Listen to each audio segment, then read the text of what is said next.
Domo, welcome everybody. Today we are playing PARANORMASIGHT, the Seven Mysteries of Honjo.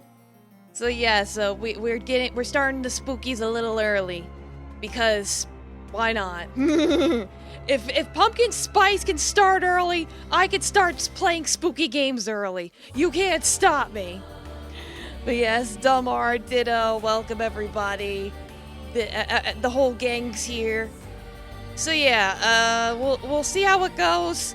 It is visual novel. Maybe we'll get some jump scares. Didn't Miss Etika play this? I don't know. You could tell her I said hi and that I played this. Yeah, it's spooky time. Let's go. Yeah, spooky wookie time. Yeah, a lot of people like Halloween. Oh, you're here. Welcome, welcome. Spunky time. I have been eagerly awaiting your arrival. Yeah, beef jerky time. Allow me to introduce myself. I am the storyteller. Pleased to make your acquaintance. I shall be your guide going forward. Now then, before we begin our story, there are several things I must bring to your attention. First, this game uses autosave. Cool. It's like, but I stream all year.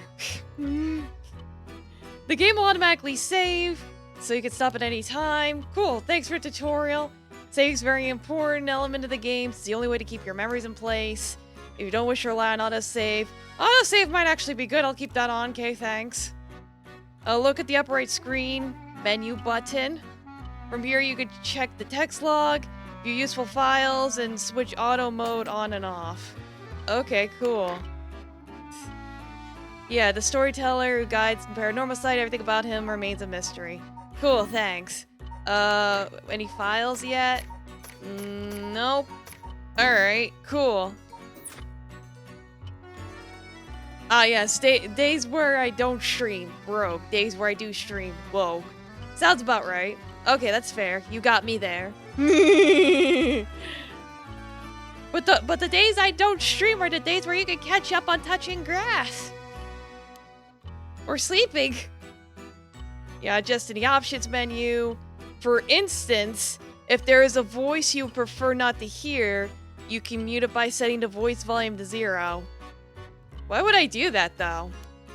Why don't you have a voice? Why am I reading for you?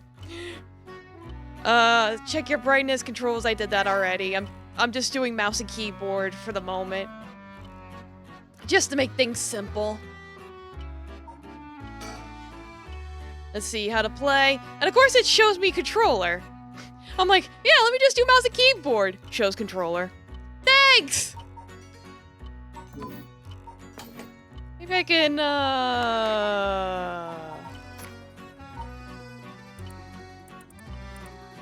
Alright, yeah, confirm is enter, cancels backspace, WASD, tab, curses Q. Whatever curses. I don't know what a curse is. I don't want to be putting out any quizzes out there. Like, I might be a kid today, but I don't like to dish out quizzes all willy-nilly like. I'll explain other essential functions when the time's right. There's one more thing I wish to confirm before we continue. It would feel strange to go on without knowing your name. Please tell me what I may call you. Okay. I see. That's not what I typed in. Must be going off my Steam page name. No. It's like, don't go off my Steam page name. It's not 10 characters. Oh, how rude of me. Please pardon my mistake. Yeah, he's calling me a newt. I was only a newt one time. But then I got better. A witch cursed me. That's why I don't spread curses. I was sure you said, but it seems I was wrong. What came over me? Let me try it again. Yes. Like, don't go. It's like, know your place, sir. You don't even have a voice. I see. Very good. I seem to have gotten it right this time. A witch cursed you to pee out of your nostrils. Oh god. That's terrible. Oh, but you ate spaghetti. Okay. Sounds like a classic Italian curse. Understandable. Alright, now that we've been properly introduced, let us begin our story. Oh, hey, my name's Jan Nair. Ahem. Equity to present day. Regardless of how society and civilization evolve, death has been a constant presence that none have ever escaped. Whether it is one's own, or that of someone close, death is always a difficult thing to accept. That is an immutable reality, a value shared by all, no matter the age in which they live. In fact, oral traditions reflecting people's fears and prayers regarding death still remain. Ghosts, spirits, and so on. Similarly, in an attempt to defy death, many curses, rituals, and customs have been born, from burning spirit incense to summoning the souls of the dead. Domo Ikujo, welcome just in time! We just got started! Like, I just finished a tutorial and the narrator tried to scare me by reading my Steam name, but I'm like, it didn't have enough characters to even fit. So he wound up calling me a newt.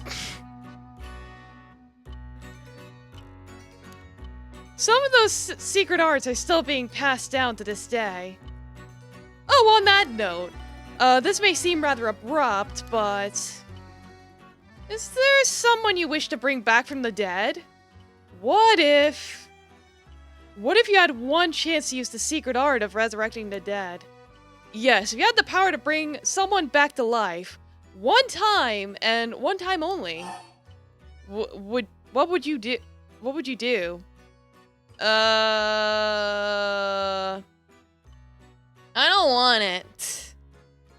Who would you revive? Tell me. It's like, oh yeah, no, yeah, you can find out who Jack the Ripper was and solve that mystery. Just some random bloke from British be like, oi mate, what year is it? Anyone know I can find the nearest hookers? I'm a bit in a stabbing mood. Well actually, if it came at no cost maybe. I don't want to sacrifice anyone. But if there's strings attached, fuck it.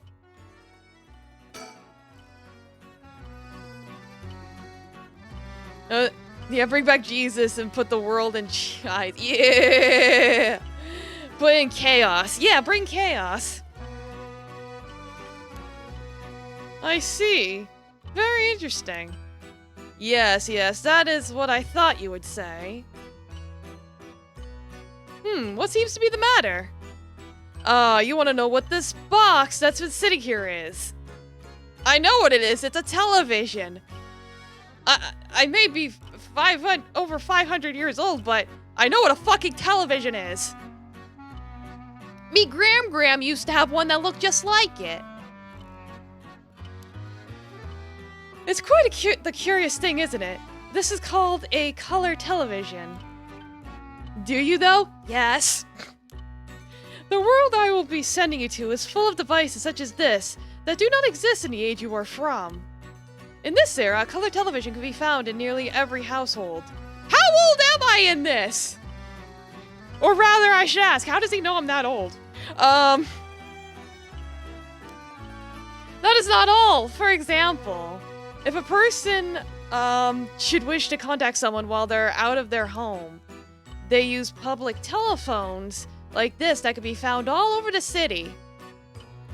Now I'm just being reminded of Deathmark. Like, the first Deathmark was really good. I need to play the new one. Might be too long to stream, though. Can you imagine what life would be like at such a time? Like, part of the reason why I went with this one is because I know it's only going to take me, like, 3 to 4 streams. You know it doesn't work by flipping pages of the book? I know! Like, no one's used, yellow pages in, like, 20 years. Nothing's too long to stream. So you say. I'd be thrilled to have you continue this journey. After all, this is why you came here, no? So let us begin. I've kept you waiting long enough.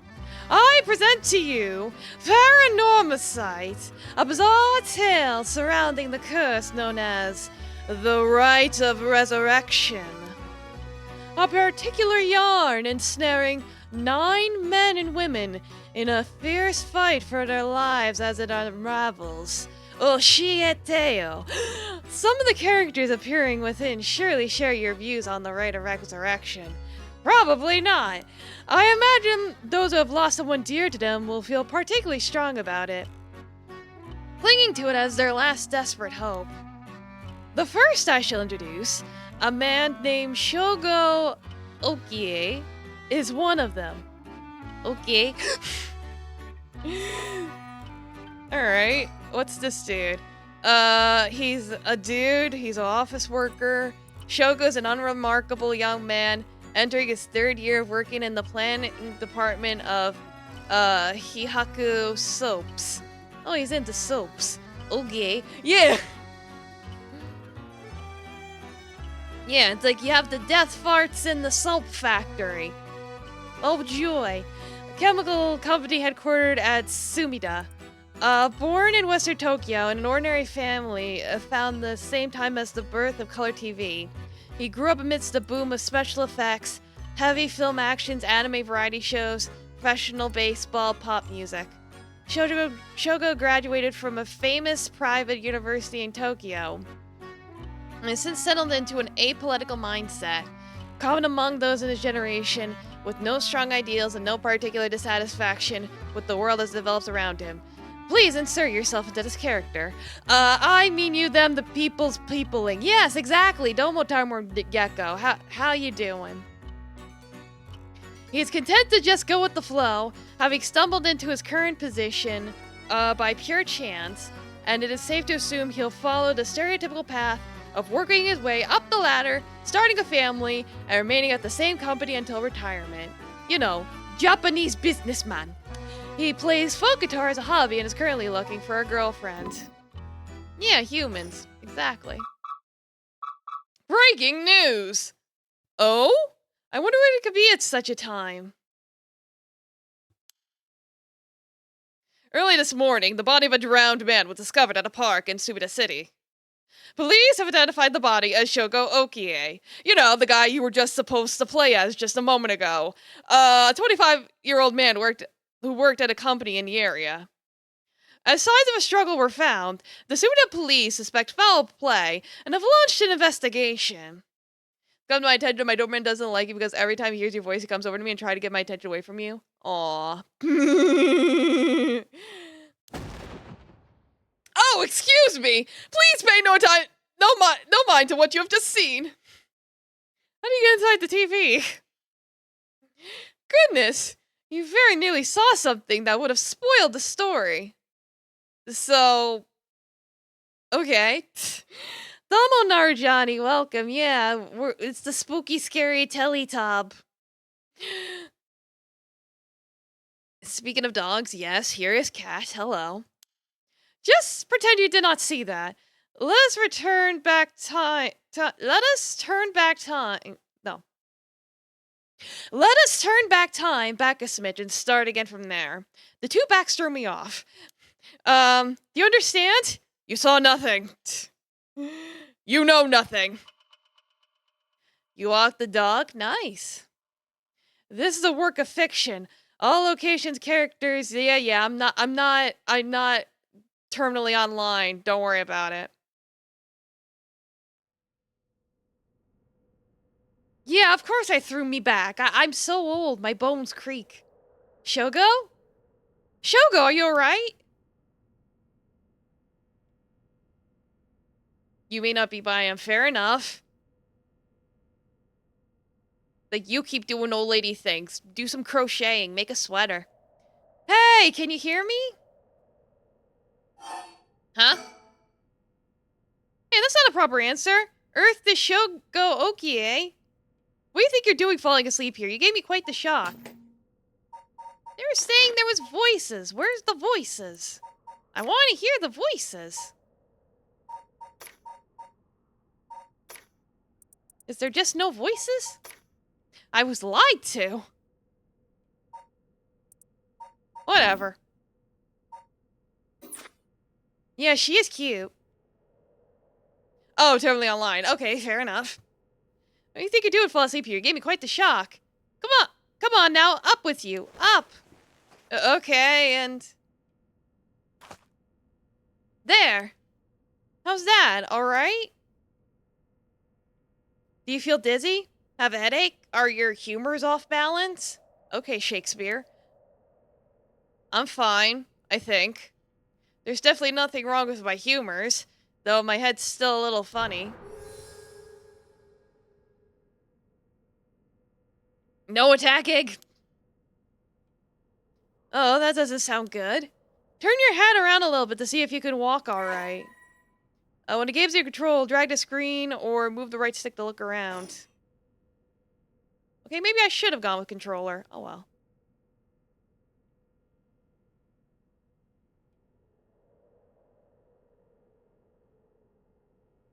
I'm clicking and dragging. What else do you want me to look at? Oh! Hello! Need stream avatars. It's like, but then it'll take up so much space. Good. You seem fine. What a relief. Do you remember anything? Like where we are, what we're doing? The Rite of Resurrection? Huh? Yeah, she's got a nice face. She's cute. Wait a second. What did I tell you about that? I mean, I guess I must have, seeing as you know that name, but... Weird. We're not cutting off her face yet. Yeah, I could make them small. Yeah, you know. If I ever become popular enough to be one of those VTubers that can, like, yap for hours and people will actually listen to my autistic ramblings, then I'll do it. But not for games. Yeah, I have little taffies on the screen. Anyway, you seem a little out of it. Why don't you look around a bit more? Look around and select things you want to investigate. You converse with people by clicking their faces. Yikes, that was close. If we died before we got our hands on the Rite of Resurrection, everything would be over before it started. Yeah, right? This is Yuko Fukunaga. Good, at least I can remember that much. You'll attend a 3-hour yap? Well, thank you. I first met her about a month ago. She's 23, works as a housekeeper, and is really into the occult. If I think harder, I could probably recall a little more about what's going on. We've only met a few times, but we really hit it off. She's a lot of fun to be around. I have no idea how she feels, though. I get the sense she isn't thinking about me that way right now. But I know I've got a thing for bubbly girls who are into dark things like the occult. Hell yeah. Yeah, housekeeper. After obtaining a junior college degree, Yoko started working as a housekeeper. Due to her ability to see things others cannot, she has received strange looks from a young age. This ability spurred an interest in the paranormal, which she continues to pursue to this day. Following graduation, Yoko worked at a desk job at a trading company, but butted heads with her supervisor, who was skeptical of the supernatural and quit within a year. Yeah, collab with Kitty, then we could watch for days. Yeah! Just do a whole-ass taffy stream. Now, while working as a housekeeper, she spends her days devouring mystery magazines and visiting haunted spots. She vowed to live life true to herself and never change for the sake of others. Yoko has no regrets about the path she's taken. She has a dog, a Shiba Inu named Ogopogo, who has been by her side since she was a student. Cool! Doggy. Yeah, this is now a cat rescue and adoption channel. Yeah. I'm still a little woozy. What the hell is wrong with me? Wait, where am I? I should take a look around. Where are we? Oh, right, this is Subida City, Tokyo. We're in, Kinshibori Park, near Kinshicho Station. Yoko brought me here saying she needed my help with something important. It's just past midnight. That explains why there's nobody else around. Cool. Subida, Tokyo... I'm not reading all of this. Not out loud. This is just exposition. It's like, we're working on it. I could give her a little smooch later. The telephone booths are all over town. The lights are always on so they can be used as an emergency. Used to call me on the payphone. Or something. Yeah, a rate of 10 yen per 3 minutes. Wow-wee! What a steal!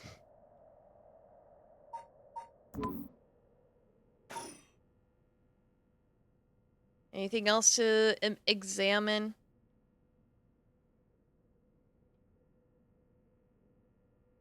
Playground.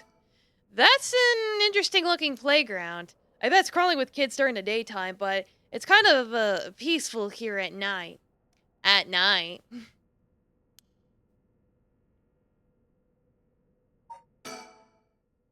Let me think. What can I remember? Her name's Yuko Fukunaka. We met about a month ago. What's the deal with this park? But you want to switch her now? We're working on it! It was around noon on one of my days off. I just finished running some errands in Kinshicho and was here during a quick break. I keep calling her Yuko. Not her name, is it? It's Yoko, goddammit. I keep saying Yuko. Why am I saying Yuko? It's Yoko. Alright. I was just looking around absent-mindedly.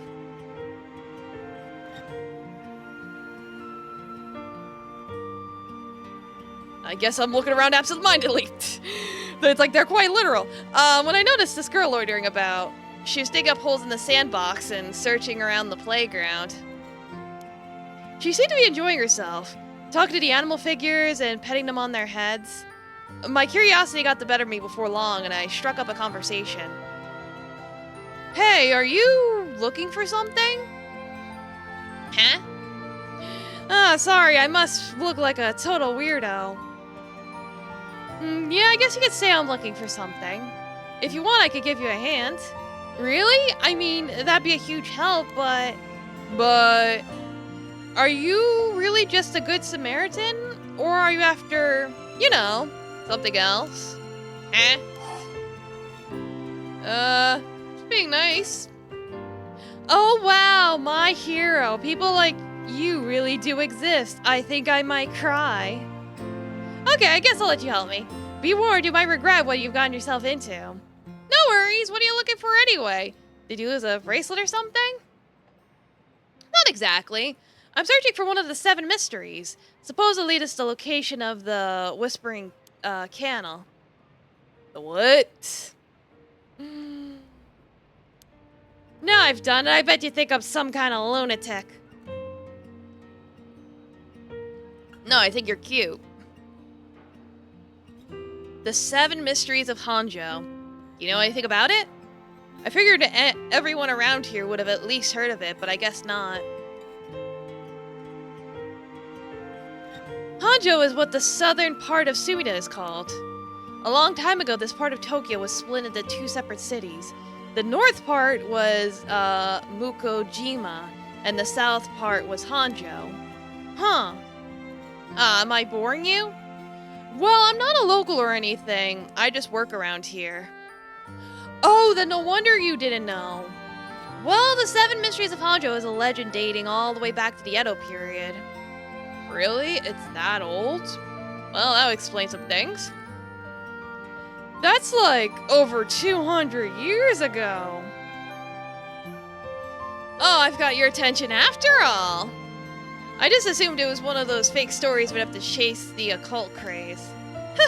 I don't blame you. A lot of the popular stories going around are pretty fishy. But the 7 Mysteries of Honjo are different, because they're all true. They're true? That's what I said, they're the real deal. So hold on, what does that mean? Are you telling me there's actually paranormal stuff at work at this park? Yep, pretty much. But there's gotta be more to it. After all I've done, I still haven't found a thing. This was the first time I met Yoko Fukunaga. Okay. Yeah, Honjo. Let's see, Ryoku Bridge. Okay. We exchanged contact information and we talked on the phone a few minutes since. We've even met in person once or twice. But she never brought up the 7 Mysteries of Honjo again. I figured she'd gotten bored of it. Until today, when all of a sudden she decided to resume her search. Oh, wait a second, where'd Yoko go? Like, she disappeared during my flashback. According to Yoko, the Whispering Canal, one of the 7 mysteries of Honjo, is around somewhere. It's apparent the story that the expression left that the canal originally comes from. I think I left myself a note about it. I should check my files. Alright. This I'll read. The Whispering Canal, an enduring superstition. Formerly known as Kinshibori, many fishermen once gathered on this section of the canal that ran through Honjo. As their days came to a close and the fishermen gathered up their catches, a terrifying voice would rise up from the canal, whispering, "Leave it behind! Leave it behind!" Those who ignored the voice found themselves unable to move, and their previously full baskets of fish emptied. They would then be dragged into the canal, never to return again. Typo.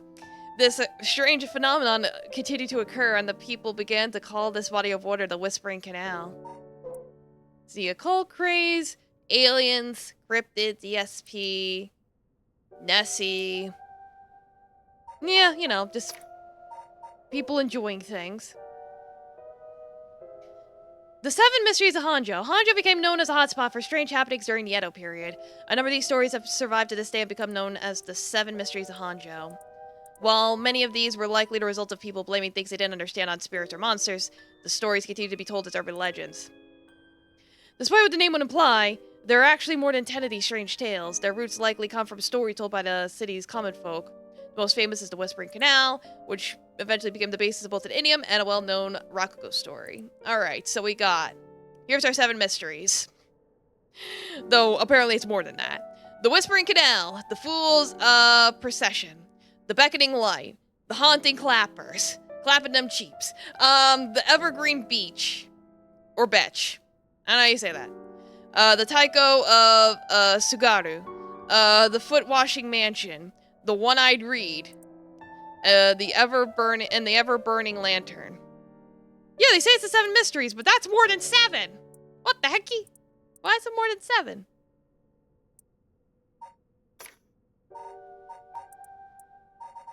You think a 21? Weird. Alright. One-sided read. Oh. I can't fucking read. You're right, it is one-sided read. Why did I read that as eyed? I can't read.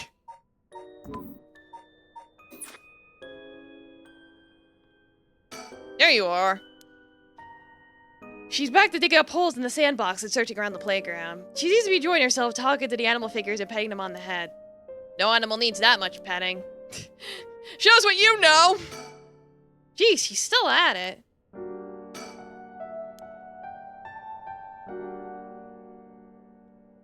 See anything else for me to examine?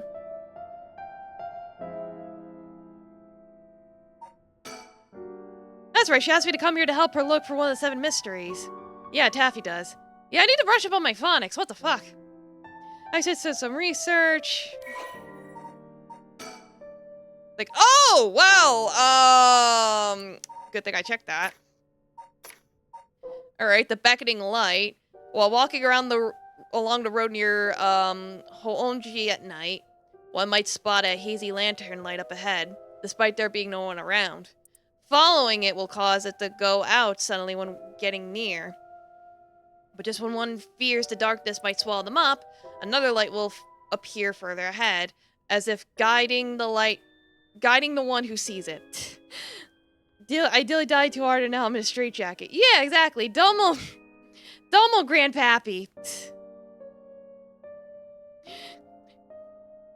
Like, it's like, just paint flaming wheels on your wheelchair so you're burning while standing still. Yeah, as if, okay, some say the flame is benevolent, leading people to their homes, while others believe it's a monster leading people astray. Some even believe it's the vengeful spirit of someone that died during the loss to the land of the dead. I like oatmeal. I like apple cinnamon. Okay, the haunted clappers. Again, not to be confused with clapping cheeks. As the evening bell rings in Iricho, it's like, you're making the wrong kind of oatmeal then. You gotta put cinnamon stuff in it and milk. You can't just put like water in it.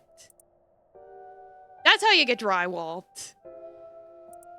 Right, a night watchman patrols the dark streets and announces his presence by shouting warnings about fires, all the while striking his wooden clappers. But tonight, the sound of another set of clappers answers back. He curiously claps his clappers together again. Clack, clack. The echo answers again, but no matter how hard he searches for the source of this second pair of clappers, he never finds it. Some say it was the work of mischievous Tanuki or Kitsune, while others say it was a warning from the spirit of someone who lost their life in a terrible fire. Used to call the clapper. Once upon a time, in North Okurabachi, a beautiful beech tree. I'm probably saying that right.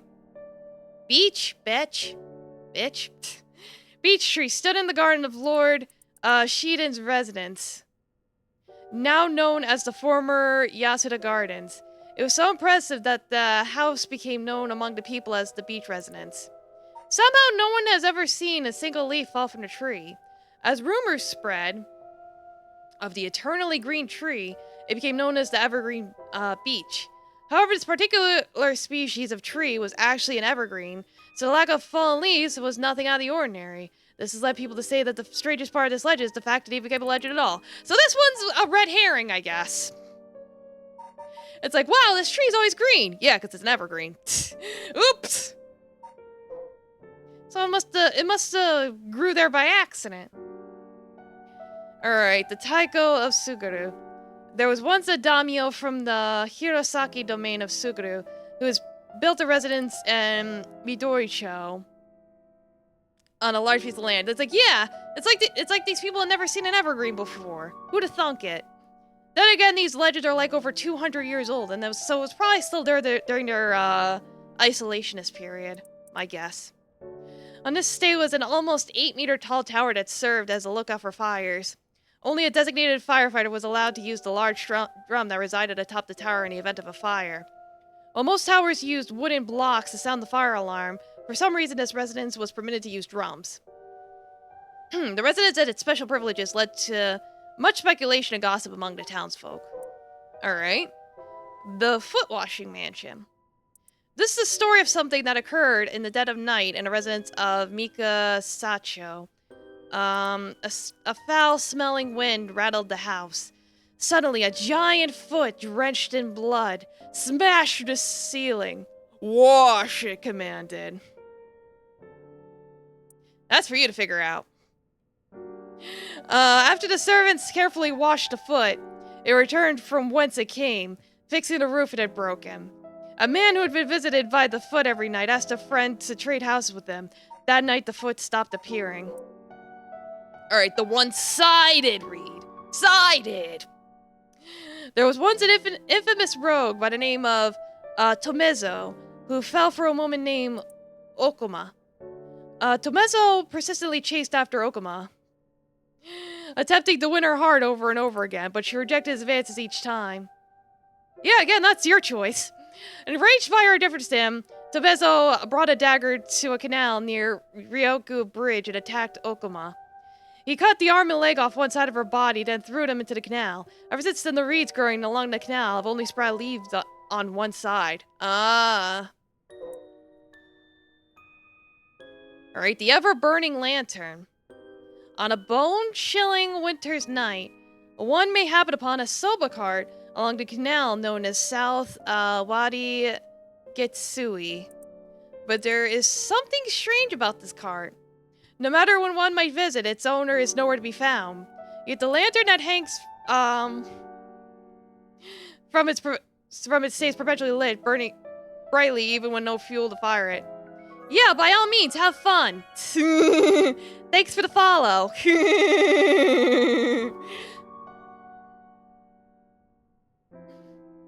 It's like, if you're gonna go, it's like, don't go and dry. Should one attempt to put out the flame, it immediately roars back to life. However, there's also the tale of the ever-burning lantern, another telling of this story in which the Soba Cart's lantern always remains dark, refusing to be lit. Or is that everything? I think that's all of them. There's no fool's procession. Did I see that one?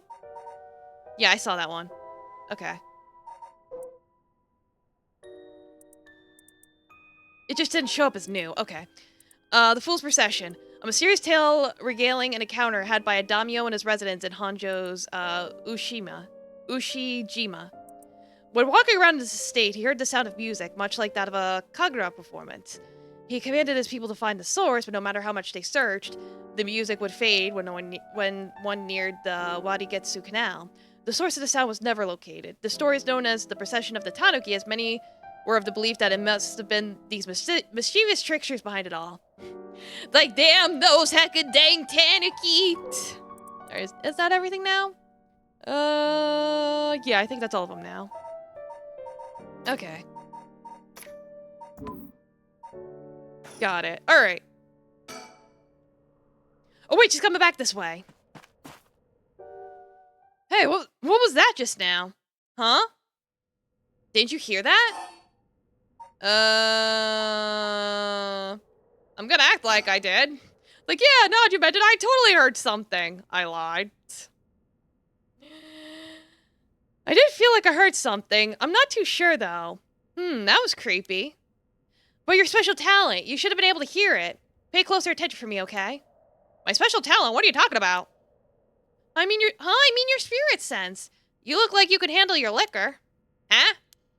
I have no idea what drink has to do with it, but I don't think so. Well, you must. I mean, you can see me, right? Huh? What you talking about? Well, it's 1 a.m., girl. It's time to go to bed. You eepy. Kishibori Park. What, kitty? Kitty wants attention. Kitty, not right now. I'm probably about to get some spooks.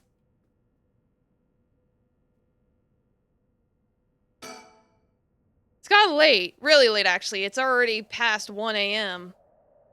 It's 1 a.m. Do you know where your supernatural ghosts are? There's a chill in the air, but I guess that's normal for this time of year. Or so I keep telling myself. What? Oh, you want lap. Okay, alright. Get on. Even though he was on my lap before I started streaming, like, he's like, oh, you're gonna start streaming? Let me get it on your lap. And I'm like, get it out of your system. And he's like, no, fuck you. I don't know how she's so comfortable talking about spirits and paranormal at this time of night. Either she's got guts or she's just used to it. Unless, no, it can't be. Telephone booths are all over town. The lights are always on in case you use an emergency. Anything else? Playground? Yeah, interesting looking playground. Like I examined that already. I don't know why it said otherwise. I've got most of my memory back, but I still feel a bit out of it.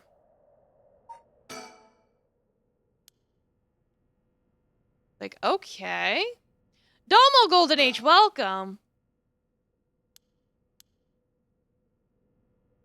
Like, alright, what am I supposed to examine? Like, I examined everything. What do you want from me, ma'am? Maybe I should make a save just in case something happens.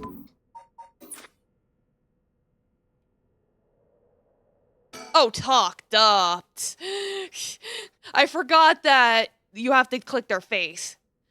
Yeah, so basically, we're looking for the 7 Mysteries of Honjo. We met this girl. She's cute, and so we're out here at 1 a.m. with her because she wants to look at the supernatural stuff. Wait, you're kidding, right? About what? I mean, just now. Kinda sounded like you were saying that only people with spirit sense could see you. Of course that was a joke, duh. You didn't really think I'm some kind of evil spirit, do you? But yeah. I might have said about your spirit sense being strong. There's someone behind us! I bet you could drown a whole gimlet in one gulp. Seriously. That's the real reason I asked you to help me with this 7 Mysteries of Honjo business. Okay, let me just clarify something. There's someone behind us right now, right? We all saw that, right? Are you saying you could actually see paranormal stuff? Sure, I could handle a solid Moscow mule. Why are you measuring this in terms of cocktails? Not a believer, huh? Well, that's no matter. But you have to have seen some weird stuff over the years, right? Weird stuff? Yeah, like things you could see but could never understand. You can't be serious. What you talking about, girl? Where's that man? Where is he? I saw him! I saw him! Where is he? Where is he? You see? Yeah, about spirit sense. I've seen ghost photos in magazines before, but are you telling me that they really exist?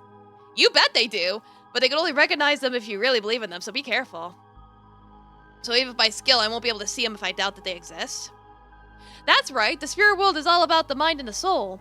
You won't be able to see a thing unless you're properly in tune.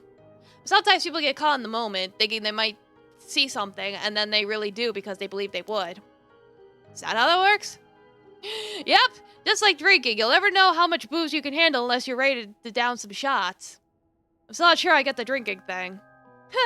You know, I realized how strange it was as the words left my mouth. Sheesh! Alright, girl. Tell me about the alcohol. Totally unrelated, but do you actually drink? Real alcohol, I mean. Whoa, talk about whiplash. I didn't expect you to start making small talk. Well, our conversation is getting a bit dark. I figured a change of topic might lighten things up. Oh, I see. If you really want to know, I'd like to think I can handle a few drinks. But to tell you the truth, I've never actually had a Moscow mule. Really now. I just thought it sounded cool. I would like to try it, though. Why don't we go for a drink sometime, then? Oh, are you asking me out? Yes. Yes, I am. No, you're just being a good Samaritan, right?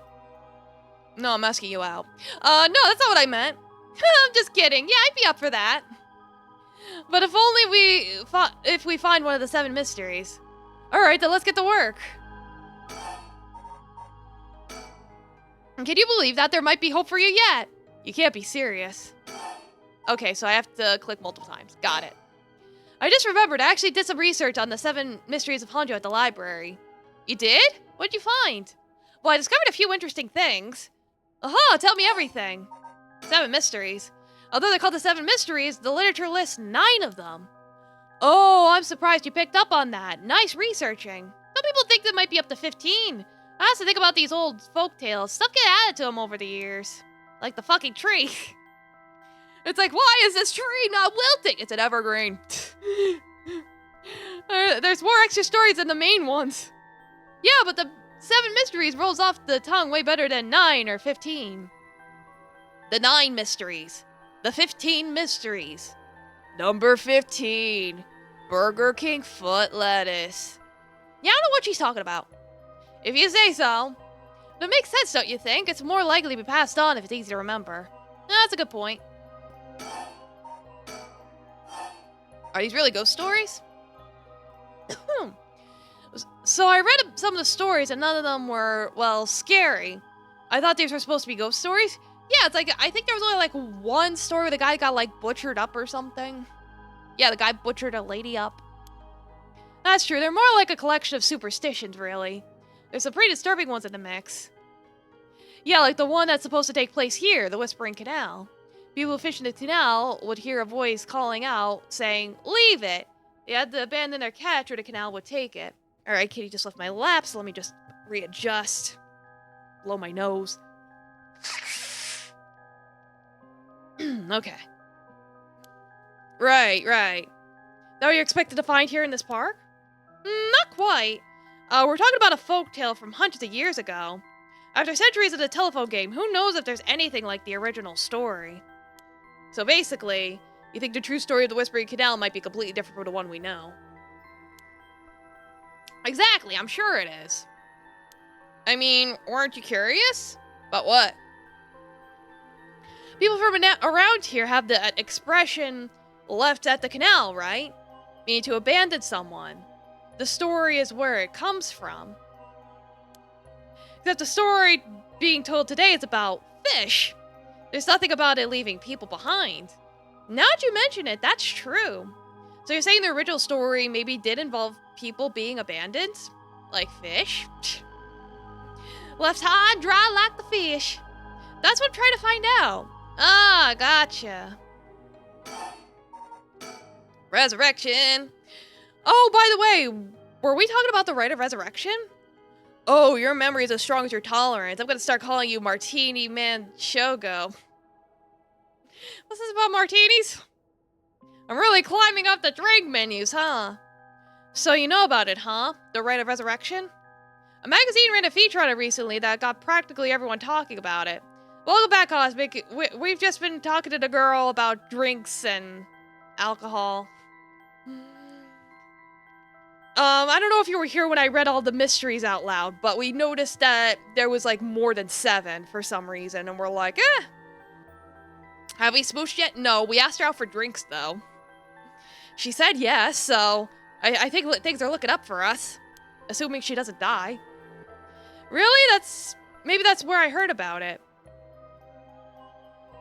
You were catching up with fish. Fair enough, understandable. Still, I don't know, it seems a little too far-fetched to be true. So, the rite of resurrection is the forbidden art of bringing the dead back to life, concocted by a famous onmyoji from an ancient age. Rumor has it an old manuscript containing an actual concrete details about the rite was recently discovered. This rumor comes from a presentation given by local historian Hideki Arashi at an academic conference. You sure know a lot about this stuff. That's because I'm secretly a huge occult buff. I kinda got that. Oh. But if a researcher spoke about it as an academic conference, it must be some basis in fact. Exactly, that's why I believe the rite of resurrection is real. Now I'm starting to believe it too. Good, the pursuit of the unknown starts with belief. I got that from Professor Arashi himself. Alright. Yeah, the rite of resurrection. Yeah, that's just recapping everything she said. Alright. Yeah, probably our Araishi. Araishi? Fish. Wait, hang on, I have another question. What? You mentioned the rite of resurrection, are you looking for that too? Does it have something to do with the 7 Mysteries of Honjo? Oh, you're sharp. I could cut my finger on you. Don't. How do you turn E into I? I don't know. It's not listed as a person of interest. Araishi? Araishi. Araishi. To tell the truth, it's actually the other way around. What do you mean? Oh, well, I started off searching for the rite of resurrection, but along the way I realized I needed to investigate the 7 Mysteries of Honjo first. The Japanese pronounce the I as E.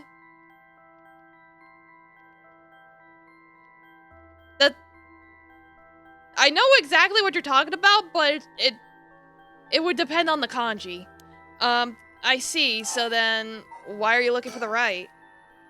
If you're looking at into a way to bring someone back from the dead.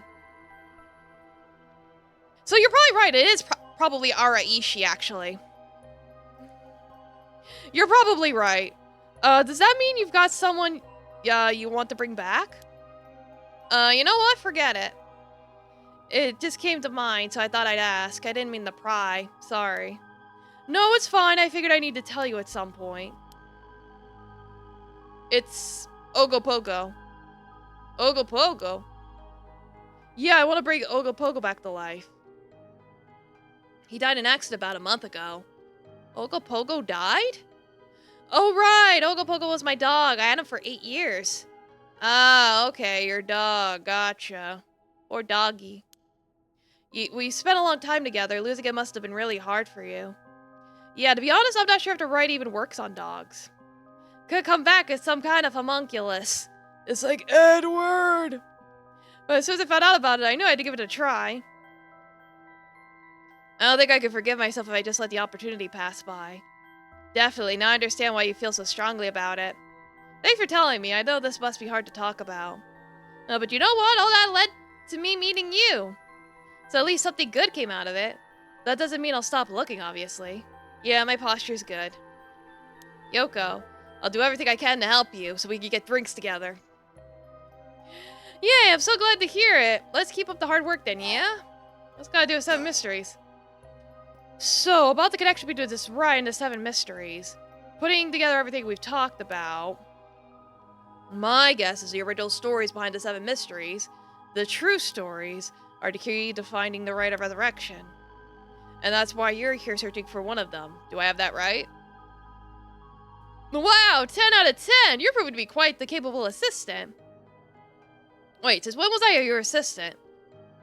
Anyway, this is all just hearsay, but... some say that what led to the Seven Mysteries coming to be was the rite of resurrection itself. Don't the stories come from the Edo period? I thought the rite of resurrection was supposed to be way older than that. Right, it seemed that an old Myoji from the Edo period rediscovered the ancient art. That old manuscript I mentioned with all the details on how to use the rite, apparently was written in the Edo period. Oh right, I never told you the name! I never told you its name. The manuscript is called the Record of Fates. Whoa, what a name. And it speculates that the secret of the rite is hidden within the Seven Mysteries of Honjo. So now, the Seven Mysteries are the hot new trends! Among who? You know, this whole thing's starting to sound pretty questionable. Come on, remember what I said about the pursuit of the unknown? It starts with belief, right?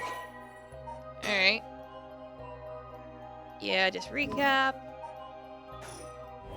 Whoa! What the hell? I feel like the air just changed. Can you feel it in the air tonight? Think? What was that just now? Oh. I feel eyes on my back. I can't move. Is there something behind me? Yoko, are you okay? Hey, what's wrong? Stay with me! No! This can't be! No! No! Oh god. Something's got Yoko really rattled. Yeah, I think I'm about to get attacked, so let me save. I don't know how many endings this game has. I don't think I've even reached a point yet. Alright, let's see. What's behind me? Is it the guy?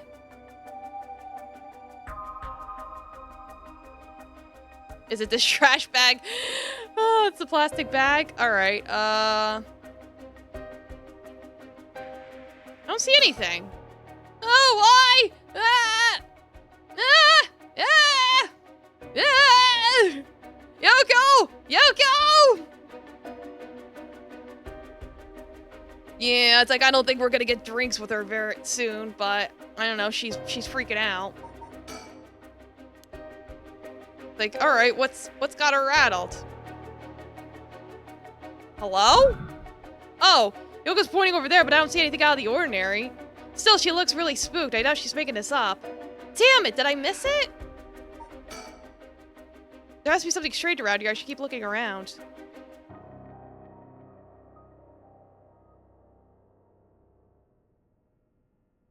I saw an icon for something else. I'm like...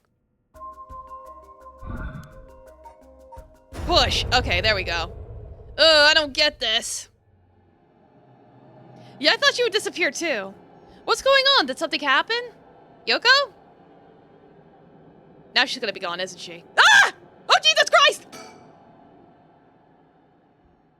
Hello? I think she's still breathing.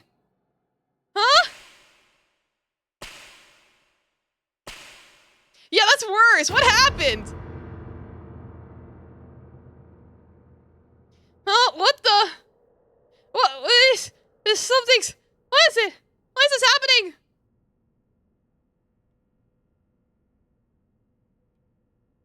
What happened?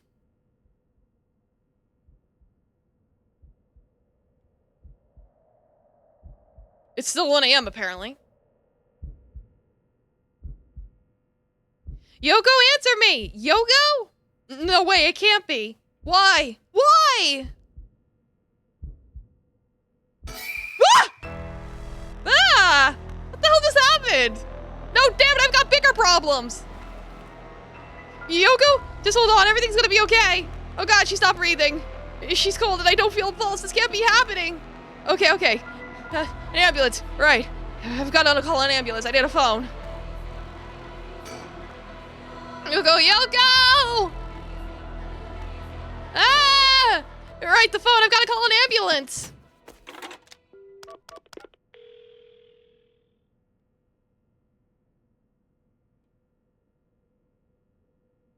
I called it in, the ambulance shouldn't be long. But is it going to make a difference? Her body's gone stiff and her skin is cold. And I don't think she's breathing. She looks more like a mannequin than a person now. I don't think there's any coming back from that. I don't get it. Just a few minutes ago we were chatting away without a care in the world. Yoko. How'd this happen? How could someone so bright and bubbly just suddenly drop dead? Resurrector? Huh?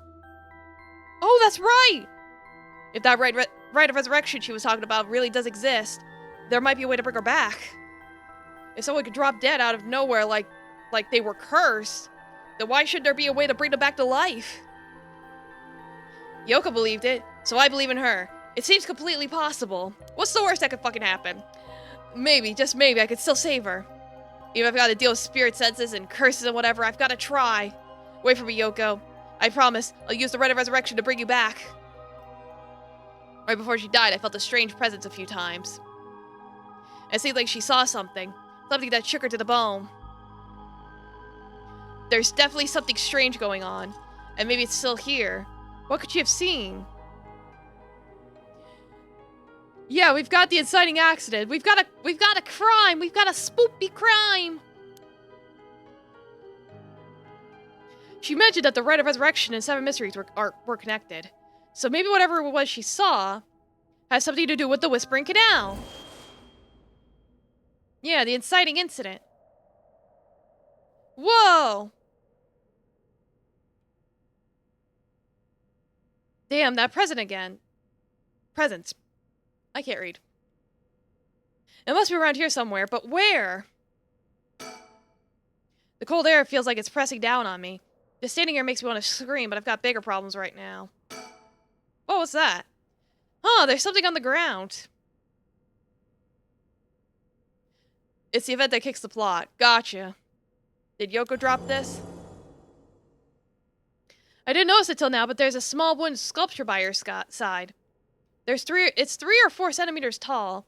It looks like it could be a keychain, but from how rotted it is, it's way too old for that. Despite how tiny it is, I feel an almost palpable malice radiating from it. What the hell is this thing? All right, it's the Whispering Canal. Kirsten, let's go! Ah! What the? Are these the Whispering Canal's memories? Ah! Such deep sorrow. A resentful memory is flowing into my mind. Oh, jeez. Kill them! Kill them! Those who walk away, kill them all!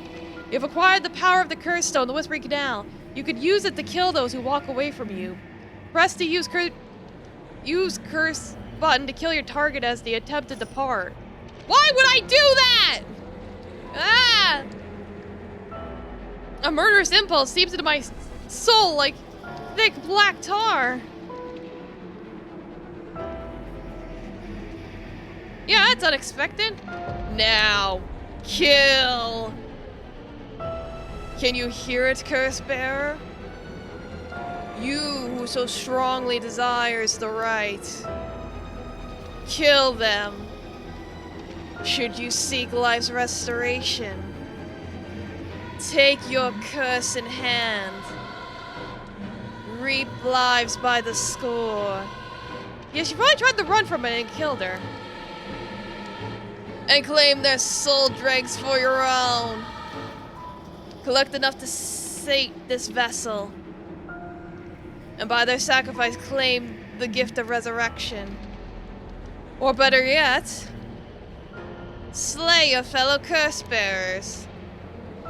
For theirs are equal of droves of lesser souls. Now go forth and kill! Okay.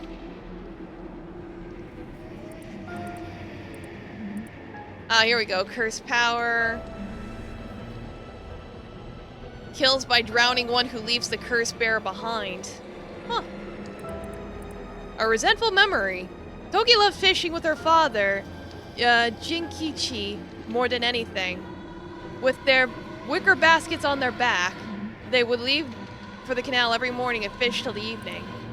The miso soup her mother Koma made using the carp they caught was to die for. Her parents loved her dearly. One day, however, her father disappeared. Toki's mother went to look for him and never came back either. Those who came to express their concern eventually stopped visiting her out of fear. Toki continued to wait all alone. Mother, father, where did you go? Don't leave me behind. Unable to bear the loneliness, she left her home and trudged along the roads until night fell. Neither her mother nor father were anywhere to be found. Tears stung her eyes. Suddenly, the sound of fish splashing in the water cut through the silence. She found herself standing before the canal where they used to fish together.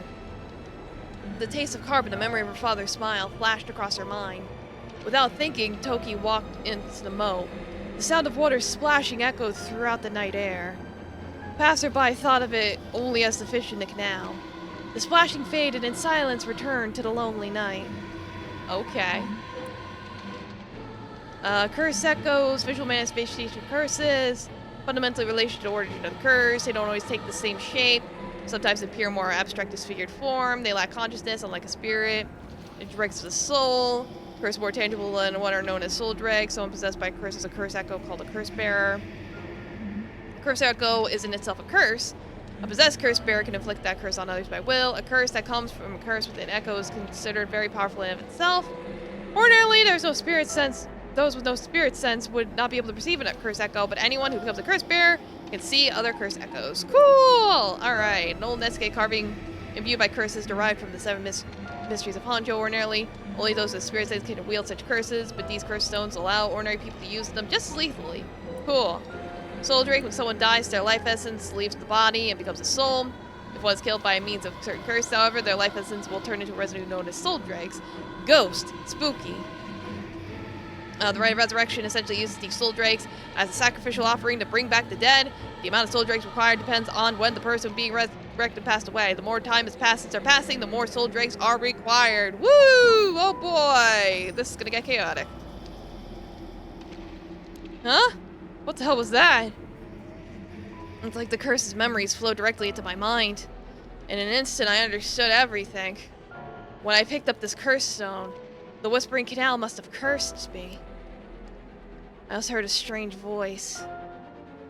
It told me if I wanted the right, I have to kill a bunch of people with this curse stone and collect their souls. As it's good to know that the right really exists. This thing wants to kill people to get it? Screw that! Putting my whole life on the line is one thing. Murdering other people is another thing entirely. Not just one person either. Scores, it said. So this is the curse of the Whispering Canal, huh? A curse that traps the soul of anyone who tries to walk away from me. But if I use it, collect enough souls, then I'll be able to bring Yoko back. Like, yeah, what's the worst that could happen? There's something about other curse bearers being worth more soul dregs. Jeez. I'm really at a loss here.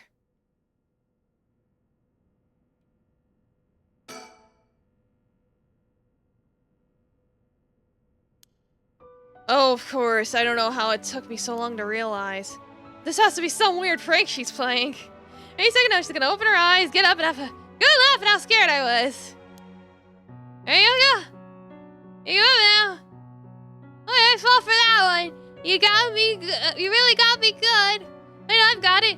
You really were some sort of spirit all along. There's no way you're really dead. Hey? I'm not even fooling myself anymore. There's no going back, only forward. Feels like I'm being watched. Is someone there? Where are you? I've called an ambulance already. Should be here soon. Oh, hey, there you are! You're the person I saw.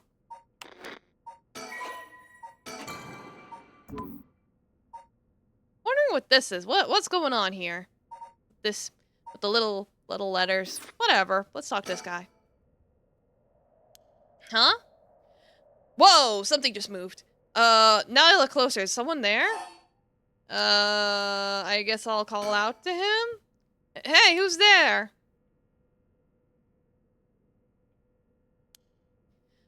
Oh my, how unexpected. It was your curse that killed that poor woman, I take it. What? Cat got your tongue, Mr. Okie? Huh?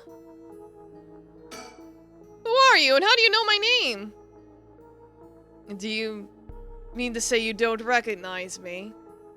This comes as a bit of a shock, I must say. Look a little harder, and I dare say it will jog your memory. What's with this guy? This man, who is he? He looks to be in his 30s or 40s. He's all dressed up in a suit and tie, but somehow it looks really shady. What's he doing here? Was he watching us all this time? Something tells me curses are nothing new to him. If he's one of the other curse bearers, then I need to be careful. He might be here to kill me and take my curse stone. But by the same token, killing him will net me a lot of soul dregs. I mean, I guess. No, what's with this guy?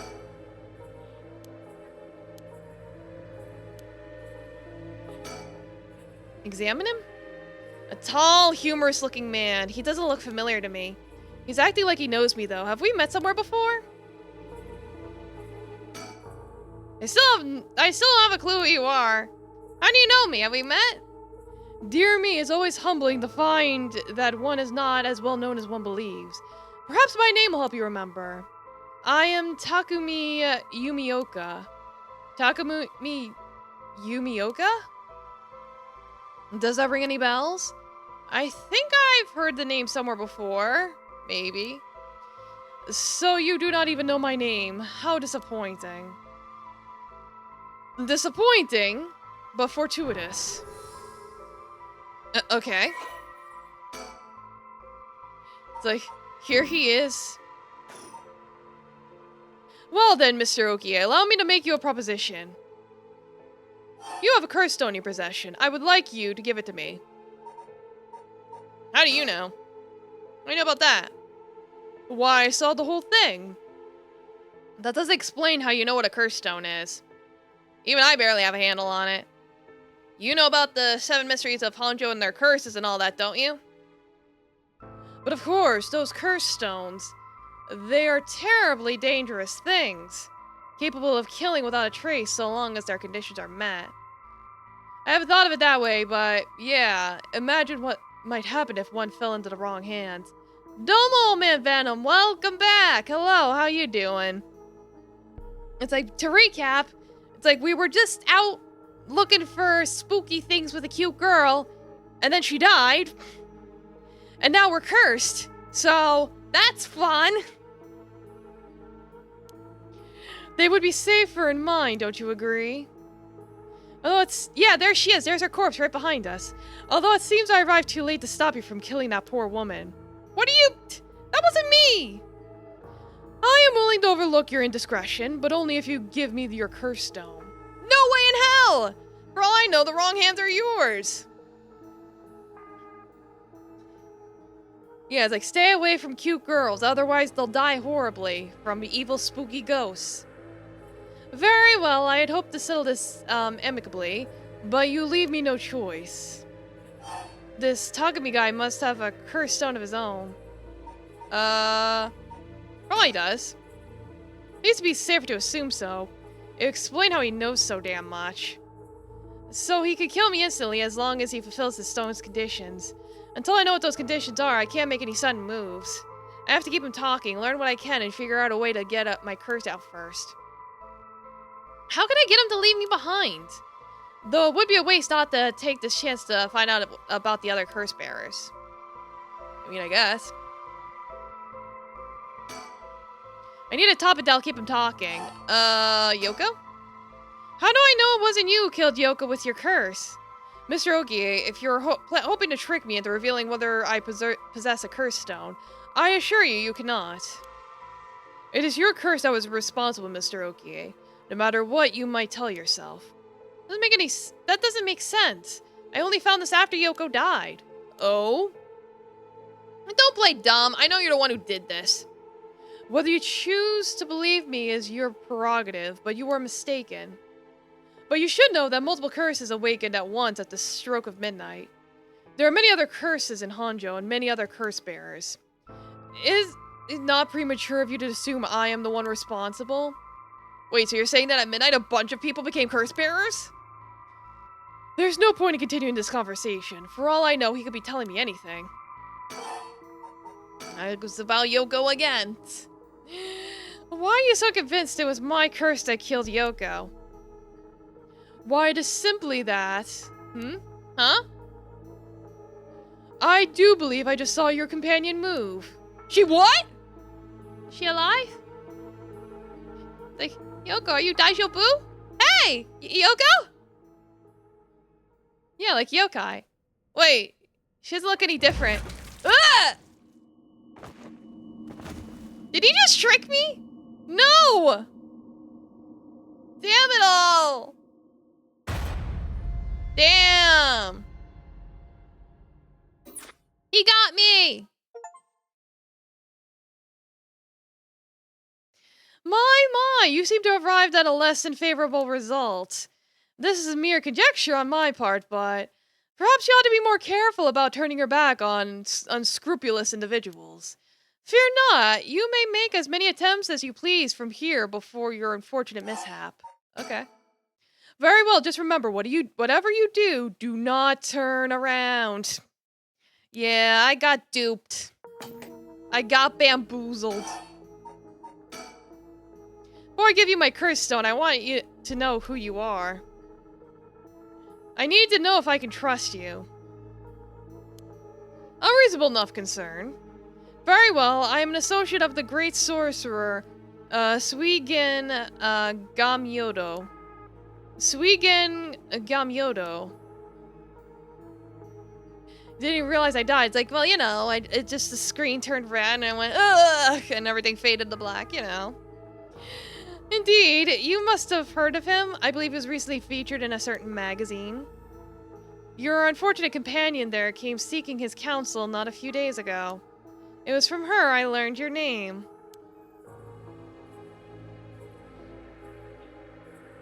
I thought she would have mentioned me to you. But it seems it was presumptuous of me. Nah, she mentioned some other dude, and I thought that dude was you. And when did this happen? Why, just 2 or 3 days ago. Gotcha. Yeah, I'm not buying that. He knows I don't know who he is, so he's just trying to feed me a story. I've only known Yoko for a month, but she never mentioned going to see some mystic. Although it is Yoko we're talking about here, so it's hard to say for sure. I hope that is enough to convince you that my hands are more than trustworthy. Nope. Nah, it's alright. I don't blame you for being confused. What are you doing? Should you not check on her? No, fuck you. I'm not falling for that twice. What do you want with my cursed stone anyway? I intend to steal it away in a secure location so it may never be used again. I am certain that you too would rather be free of this burden. The power to kill without fear of consequences is in itself a curse. There are many ne'er-do-wells in this world who could not resist the urge to use it. All the more so if promised a chance to resurrect the dead. Yeah, fool me once, shame on me. Fool me twice, you can't fool me again. You'd seal it away? How? I will put it in the care of a sorcerer who is well versed in supernatural matters. If I gained your trust, I must ask you to hand me your curse stone. No. For each of the 7 mysteries, there's a curse and curse bearer, right? Do you know who any of the others are? And what would you do with that information? Your intentions are nothing untoward, I hope. Aw. It is in the hearts of the selfish and insipid, of those who would be most tempted by the rite of resurrection, that the curses take root. And a curse's resentful memories impart a powerful urge to kill, as I am certain you are aware. Oh. You are a victim of circumstance, Mr. Okie, but your situation is exceedingly dangerous. You must relinquish your curse stone for your own benefit before it's too late. Too late? It's already too late. There's no going back. All I can do is keep pressing forward. If you're going to stand in my way, then I'll have to stop you. Well, that's the thing. The curse apparently triggers if someone walks away from you. So, in his case, I don't know if that's universal yet, and that hasn't been elaborated on. So, it could be that all curse bearers have to avoid looking away from each other once they make contact, or each curse bearer has its own set of rules. We don't know that yet. It's too early to tell. I'm just theorizing. I'm going to take that as a threat, Mr. Okie. I would encourage you to exercise more discretion before you fall foul to a curse. From a curse. Of a curse. Takumi, Yumio... I can't read. Yumioka, he said his name was. He hasn't taken his eyes off me for a second. Even now he's still staring right at me. Yeah, he was here before she even died. I saw him. I saw you! Who the hell is he? Maybe if I focus, I can recall something useful. Maybe you can.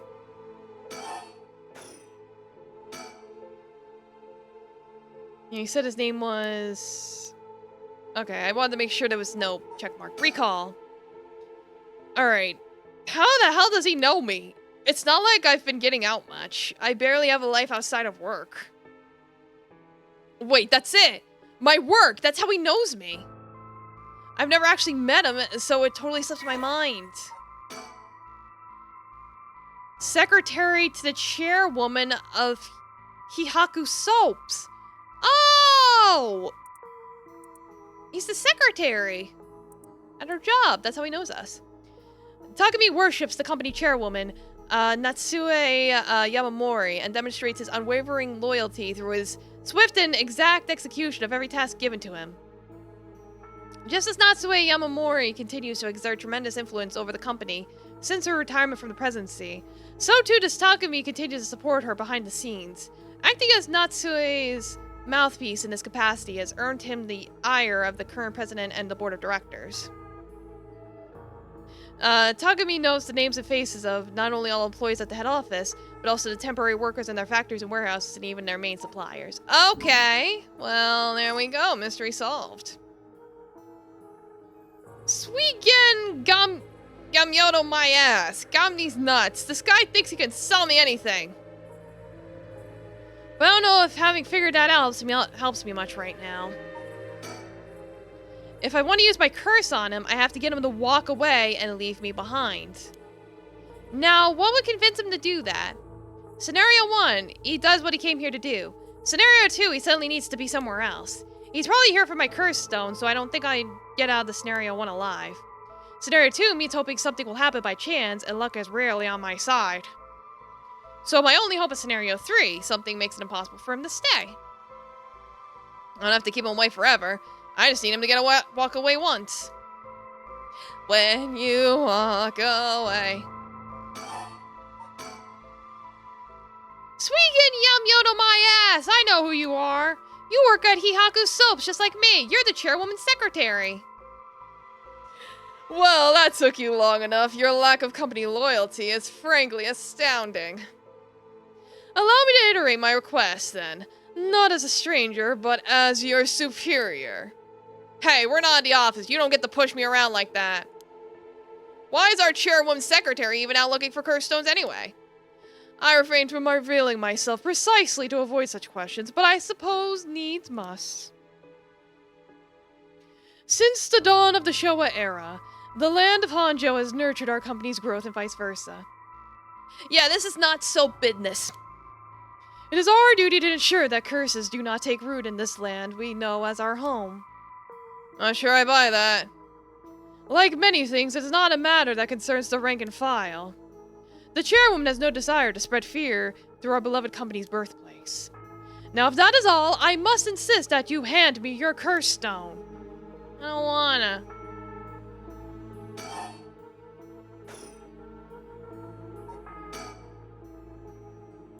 Let's see. Wait, I've got it. I know I can convince him to leave. Yeah, it's like, close your eyes. No, I think he has to physically, he has to physically turn away from us. So it probably is how all curse bearers work, is if they look away from each other. It's like the opposite of, Pokemon battles. If you break eye contact, you die.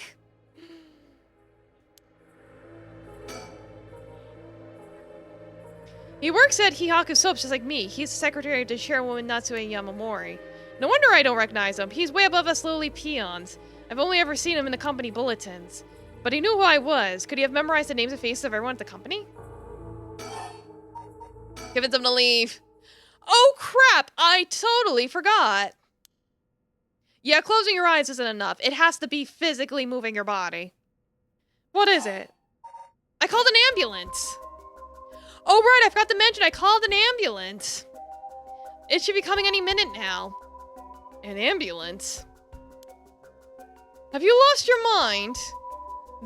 They will arrive to find you standing next to a corpse, alone, in the dead of night.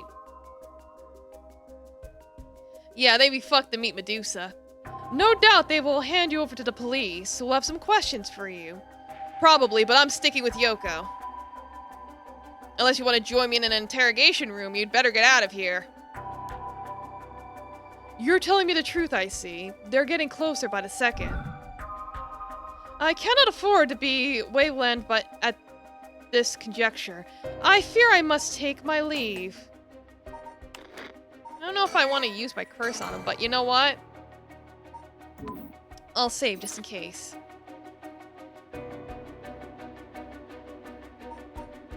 I mean, this guy lied to me. This guy kills me if I turn around. Yeah, it's like it's a contest of who can talk out who. Sooner or later, I will return for your curse stone. I only hope you do not abuse it in the meantime.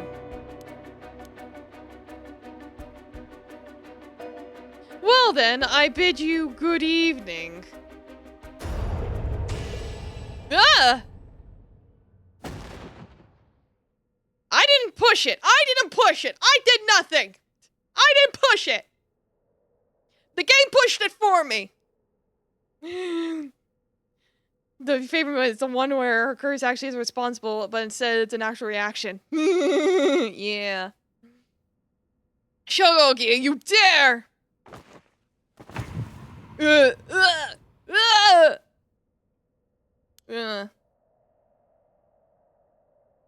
I didn't do it! He's dead. He's really dead. So this is what a cursed stone can do.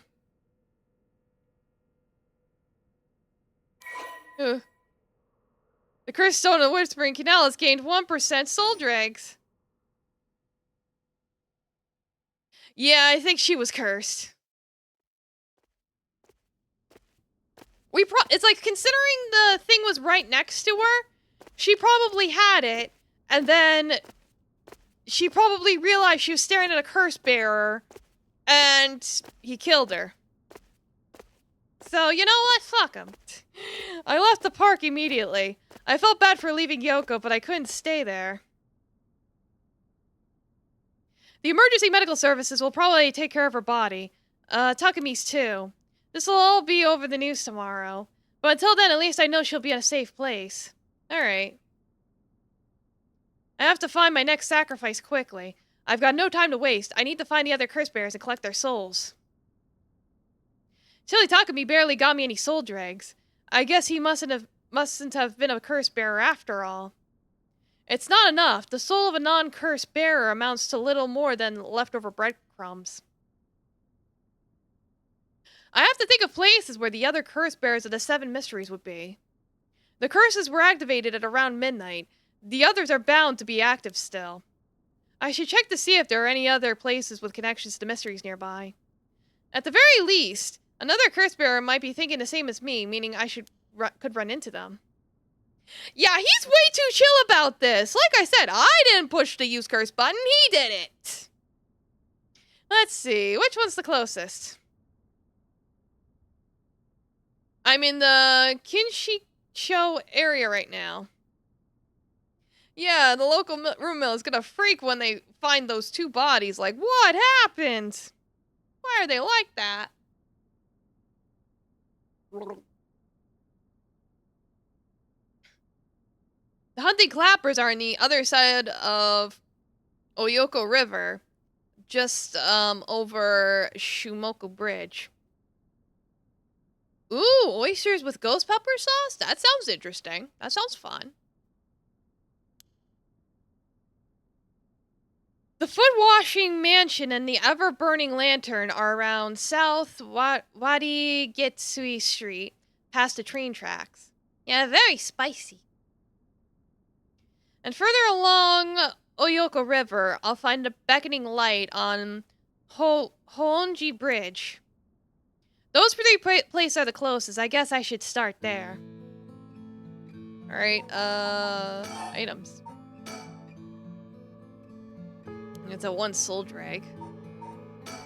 Guess we'll go... Yeah, it's a clapper. Clap on. Clap off. The clapper. Oh, Dolma Aviator, welcome. How you doing? It's like I was gonna clap, but then my hands almost bumped into the mic, so never mind. Yeah, let's go here. Why not? It's like, good evening. It's spooky times. It's like, to recap, we were with a cute girl, and then she died, and then we were cursed, and we can kill people with curses. So we did, and now we're here. Both the foot washing mansion and the ever-burning lantern in this area. It's late at night, even a road as big as this is as silent as the grave. Is it just me, or is it oddly dark around here? Could this be... I know it's past midnight, but it still seems oddly dark around here. And this feeling is the same as from before. Ooh, hello there! There's something over there! Oh god, if they curse you, crabs. Well, hopefully the kind you can eat, and not the kind that make you all itchy. Is that a curse echo? A curse of the 7 mysteries given form. I knew it, there's a curse bear around here. Recap or reclap? Yes. Is that curse echo what's causing that darkness? Doesn't seem hostile. Is it trying to tell me to come closer? What should I do? I don't know. No, approaching it would be stupid. I should keep my distance. For the moment.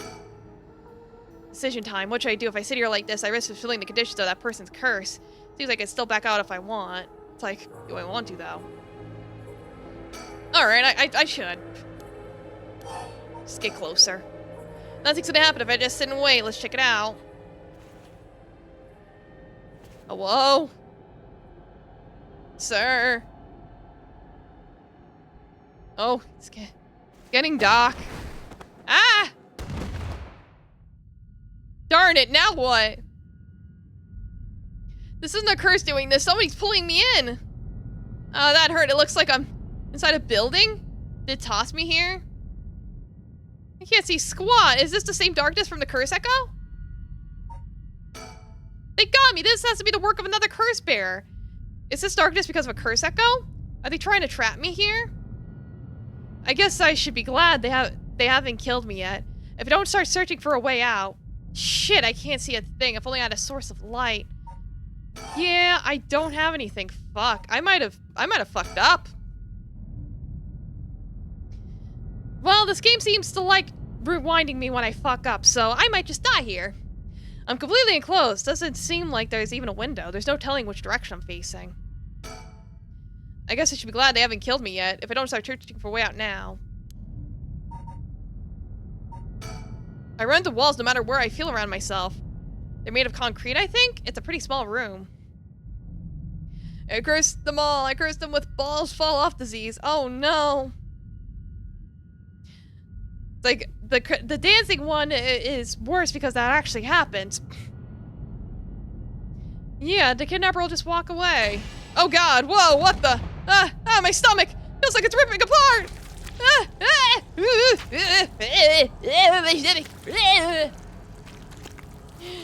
Alright, cool, I fucked up and died. Yay, I died! Whoop-woo! I get the feeling I'm gonna die a lot in this. Why, Ma? You seem to have arrived at a less than favorable result. Yeah. Perhaps you might have survived if only you could have done something about the darkness. Yeah, I need a lighter or something. Fear not, you can make as many attempts as you need. Yeah. Put me back in, Chief. Don't linger in the dark. Yeah. I get it. Can I go somewhere else? Like maybe check out a different area? Curse you! The Shumoko Bridge is supposedly where the bell from the haunting clapper store used to be. I wandered around here for a while, but I didn't see anything interesting. The only thing I found was what looks like a 100 yen lighter someone threw away. Oh hey, problem solved! I don't know if curses are vulnerable to fire, but maybe I'll find a use for it. Like, hell yeah, let's go. Of course I didn't just find a lighter, there was a ton of cigarette butts strewn across the ground too. Seems like the place is well in need of some wooden clappers to warn about fire.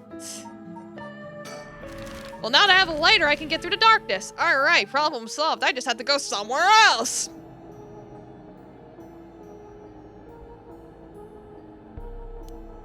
Yeah, it's still here. Closer.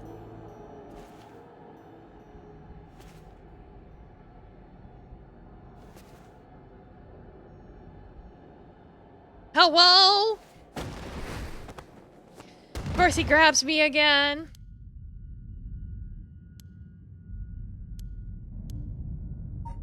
Use the lighter!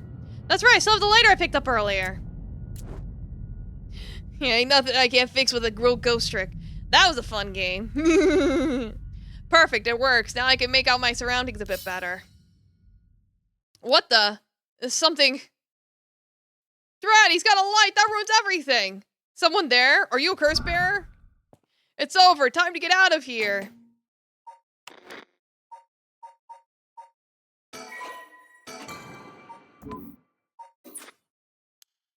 Wait, he's running? Was he right here this whole time?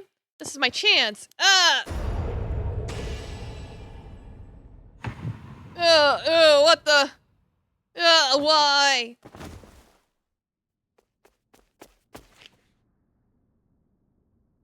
Did I get him? That was a close one. I didn't catch a glimpse of the curse bear, but it seems I'm alright. Wowee! His curse must have had something to do with light and darkness. My guess would be the ever-burning lantern? So there's a connection between the 7 mysteries and the way that our curses work. That might be useful to know. Like, okay, poggers, I guess. Anything else for me to examine? Nothing? Just want to make sure I don't miss anything. I think that's it. It does seem like, though, it gives me the prompt, but if I ignore the prompt, it still happens anyway, so... Yeah, I guess he just stabbed me. He probably stabbed me to steal my curse bearer thing. I'm here on Honjo Bridge. The location linked with the beckoning light. Hello, sir. Someone's standing on the bridge, silhouetting themselves against the sky. Hello? Oh! Wait, fine, I'll go first. Whoa! I see, interesting. This means he wasn't the one who cursed Yoko. Yeah, shit, you have a point there. Either he was fresh and hadn't gotten a bunch of people yet, or he didn't have one at all and someone else killed her. Yeah, it's Michael Jackson. I don't know, it's a mystery. We'll figure it out as we go, don't worry. Well, now this is a surprise.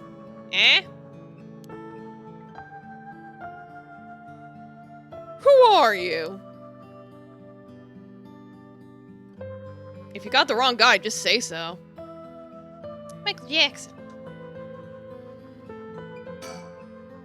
He's a flamboyant fellow. I wouldn't bat an eyelid if this were the inner city, but he stands out like a sore thumb in these parts.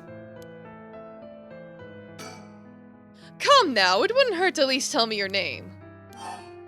Shogo. Careful now, young man, it's not wise to go about giving your name to strangers. Gone is the age when might made right. Nowadays it's information that rules the world. You do well to remember that. You're the one who asked! Your name, your address, your phone number, your age, your occupation, your personal information is much more valuable than you think. You should treat those things with care. I guess you don't plan on telling me anything either, then. You can call me Richter Kai, private detective. Did he just steal your name? I guess so. I still have a name, no. He was just warning me not to give out my name so casually. And then he went and did it himself.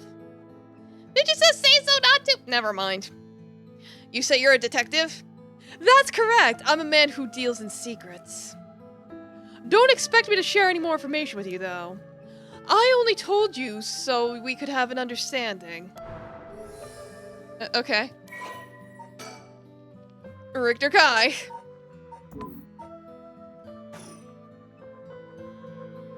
Yeah, it is less interesting, isn't it? What's a detective doing around here? Working, and that's all I'll say about it. Yeah, he's pretty sus. He's probably a curse bearer. I could ask you the same thing, though. This seems like a strange place to stop. What brought you here? I saw a strange man lurking around. I see. Then let me ask you a different question. Why did you go out of your way to strike up a conversation with that strange man? I'm looking for someone. I figured it was worth seeing if you knew anything. You don't say. In that case, I might be able to help you. Can you describe the look of you're looking for? The beckoning light. I know I said a person, but I'm actually looking for something called the beckoning light. The beckoning light. Aha! The Seven Mysteries of Honjo. That's right, a friend of mine was really into that kind of stuff. She said the beckoning light appears here in the middle of the night. I want to see for myself.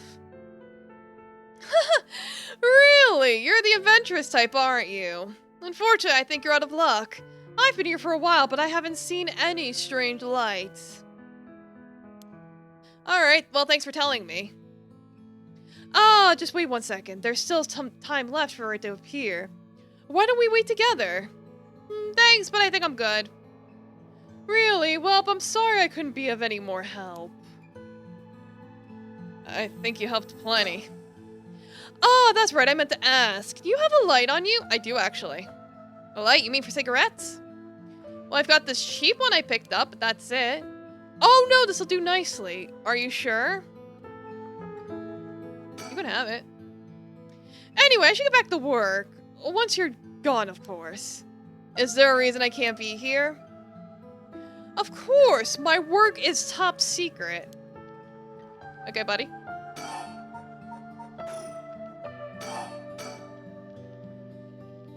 Yeah, it's like there's barely anything in it left.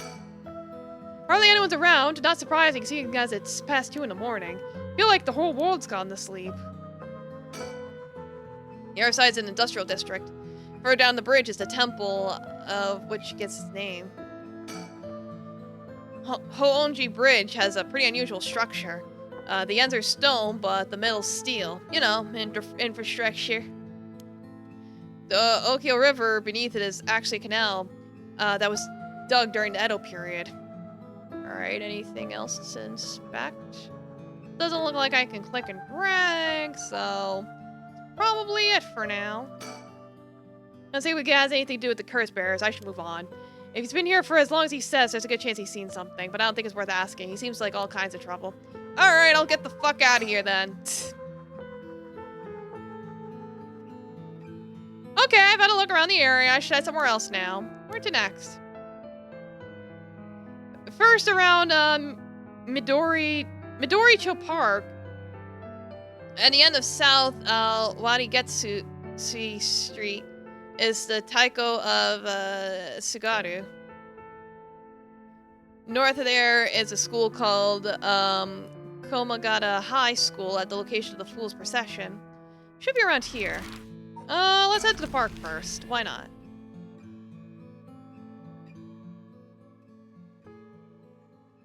Hello? This is Midori-cho Park, location of the Taiko of Sugaru. Taiko of Sugaru, one of the 7 mysteries. Huh? Someone's there! 2 men, one middle-aged and the other a young adult, talking to each other. There's a good chance that one of them could be a curse bearer. Try to scope things out without being spotted. To pick up their conversation from this distance, I'll have to focus in and watch them for a while. Yeah, our chances are doubled. If it looks like I'll be spotted, I'll quickly hide behind a tree to move out of line of sight. Oh, they're supposed to be around here, but I don't see anyone, boss. Yeah, this game's very anxiety. No need to get ahead of ourselves. I bet we see something before the night is done. Yeah, maybe you're right, but still, the 7 mysteries. Was there a noise behind us just now? No. You can't see me. Like, never mind. Just my imagination. They got their backs turned, but they have to leave us, so we have to make contact first. Does the curse really let you kill someone with an object like that? Sorry, something's bugging me. I'm gonna have a check back there. Like, no you don't. Nothing, I guess this place is just keeping me on edge. Ah! I was like, wait a minute, the one guy's missing! Can you tell I don't play a lot of horror games? Oh no, did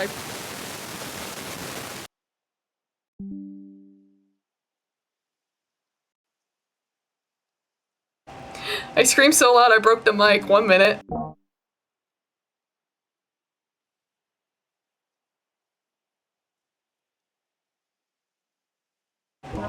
Should fix itself in a second. My god, he literally scared the shit out of me.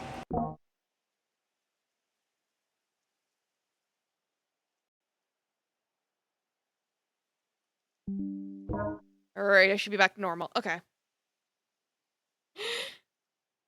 Sorry, sir. Would you mind if we asked you a few questions? Ah, he found me! Oh, you 2 are police officers. Like, I just let out It's like, I didn't boot myself, but I let out quite the scream! Like, I screamed so loud I broke the mic! People often say we don't look it. Sorry if we startled you. I'm sure there's no question, but we'll have to ask you some questions as procedure. Oh, I'm June Ario. Ario. I'm from the Metropolitan Police Department, Investigative Division. No, he didn't. He just spooked me into screaming. And this old guy with the scowling mug is Chief Inspector Tetsuo Susumi, my superior officer. You wouldn't guess it from that frown, but he actually has quite the sweet tooth. Ario, quit babbling. Alright. Cool.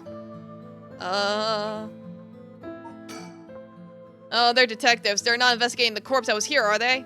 No, I'm still fine anyway. It's not like a curse would show up as evidence in police investigation. I already believe how calm I am. I just need to keep a cool head and not panic. Not scream.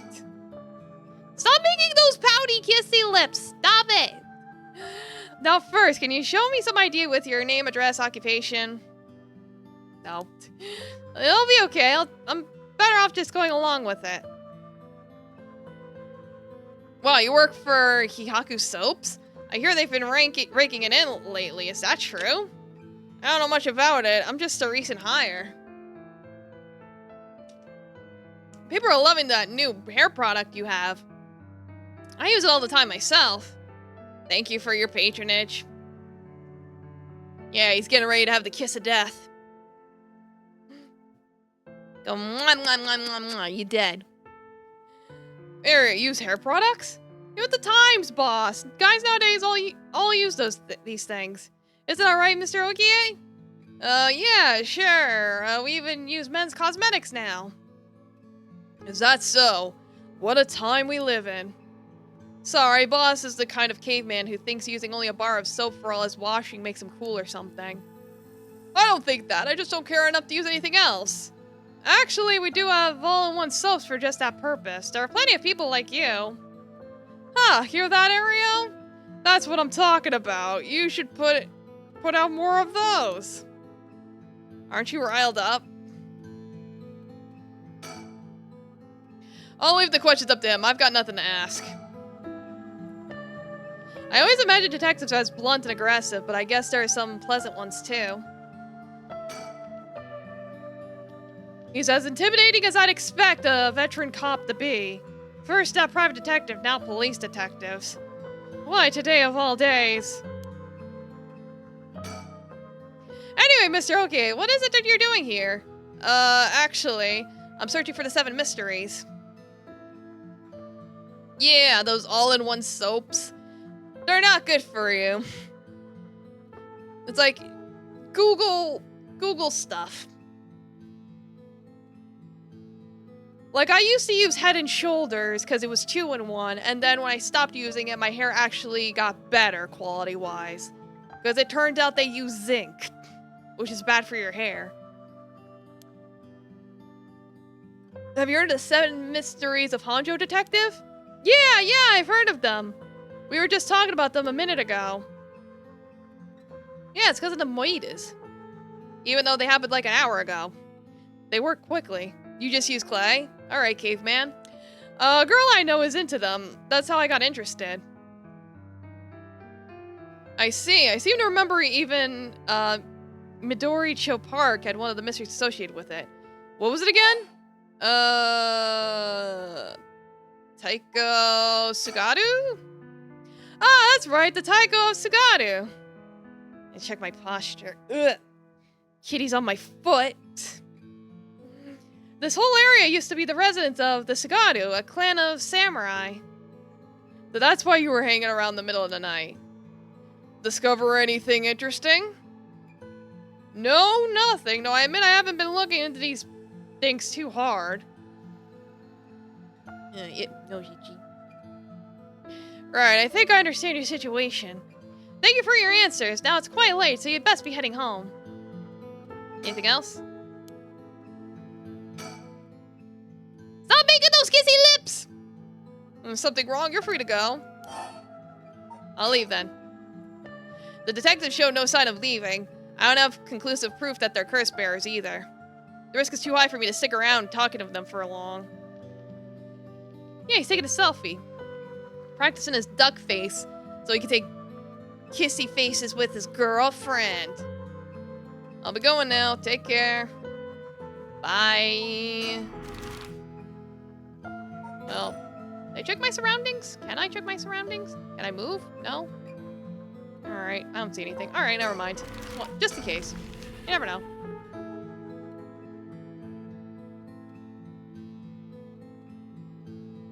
Yeah, he is a little weird. Here I am at Komagata High School. The school supposedly on the former site of Adamio's residence where he encountered the Fool's Procession. Why are they duck-faced? I have no idea.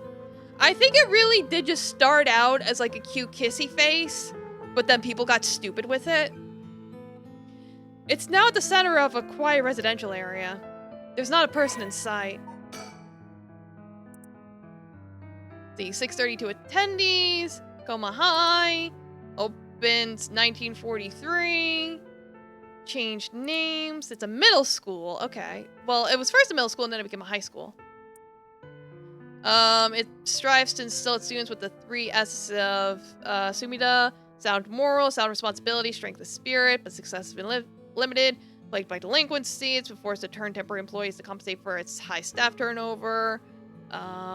Sports club faces challenges. Its traditional culture research club is thriving, however, even issuing regular bulletins in collaboration with the local records office. Alright, okay. Yeah, it either started as a kissy or a pout. Either way, people... It went in a weird direction. Let's see here. Ah, someone's there! Huh? Whoa, what the? Ouch. I'm so sorry, are you okay? Yeah, I'm fine, but did you just... Ah, kitty, why'd you... He nibbled on my ankles. What a brat. Yeah, I'm fine, but did you just climb over the school gate? I can see the main school building past the gate. Was the girl inside the school? Yes, pet kitty, for he is a naughty boy. Like, why bite my ankles? I need those. The large gymnasium looms silently over the grounds, even more imposing in the dark. Anything else to examine? They got files for examining things, so that's why I'm like double checking to make sure I don't miss anything important. Alright. Yeah, she does look cursed. She probably is a curse bearer. A girl in a school uniform came climbing over the front gate. She must be a student here. That thing she's hiding in her hand. Yep! Alright, that confirms it. No doubt about it, that's a curse stone! This girl's a curse bearer! What's going on? Why are you at school this late? Well... I'm really sorry. I'm in a big hurry right now, so I gotta go. Hey, wait! Huh? A curse? Why? It can't be, Mio, I'm sorry. We barely even got to talk to her. What the hell? Yeah, those force too. I haven't clicked on it a single time.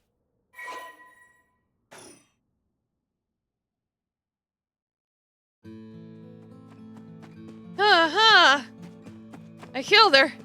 Yes, I'm a curse bearer. This is working. I just have to keep it up. She didn't do the pose? Well, she probably just fell over. How many more do I need? 1, 2?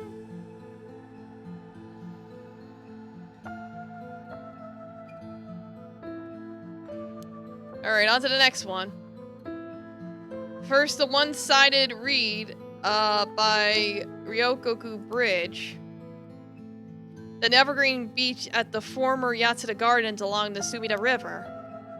Finally, Sumida River. It's like, well, we can go to the gardens first.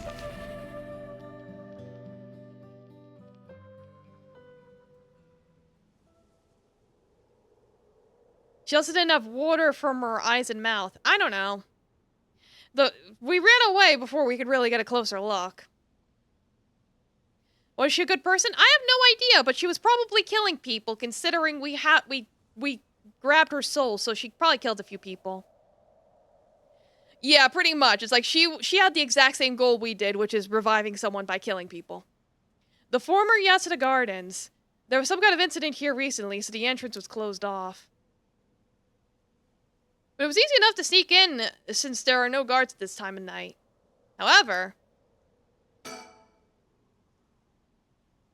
it feels weird being in these magnificent gardens after hours. There's not a visitor or groundskeeper in sight.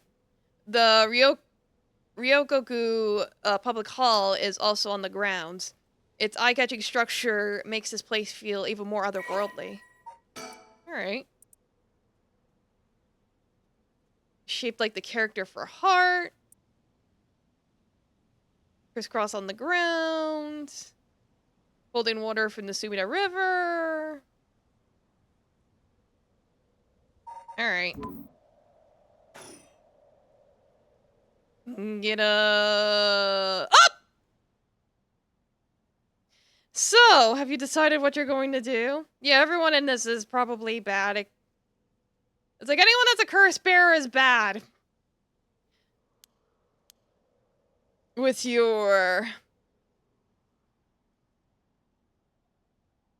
oh, so precious.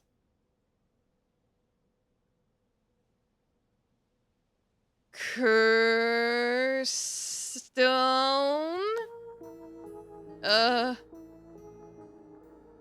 Yeah. As soon as I stuck it to the gardens, a woman inside called out from behind me. Ah, shit, someone's behind me.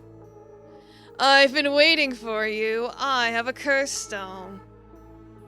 Yeah, they only target each other because it's like they can get more curse power that way. Her sudden proclamation had me at a loss for words, so the woman continued. I have you in a position where I can use my curse on you whenever I please. If you hand over your curse stone, I will at least spare your life. In that moment, all I could squeeze out in reply was, let me think about it. Which brings us to now. Alright. Don't tell me you still haven't made up your mind. Such an indecisive man. Wait, I might not hand over my curse stone depending on certain things. Will you hear me out for a moment? Sure, go on. Introduce yourself. If we're going to talk, we should get to know each other better. My name's Chogo. Stop. Huh? Let's not do that, alright? If I know your name, I might start to feel sorry for you. And have a harder time killing you. You would? Don't you think? 7. A woman in her 30s. She has a refined air about her, like she was brought up in a family of high social standing. But I also sense a shadow hanging over her. I wonder if it has to do with this place. Yeah, she's at a disadvantage.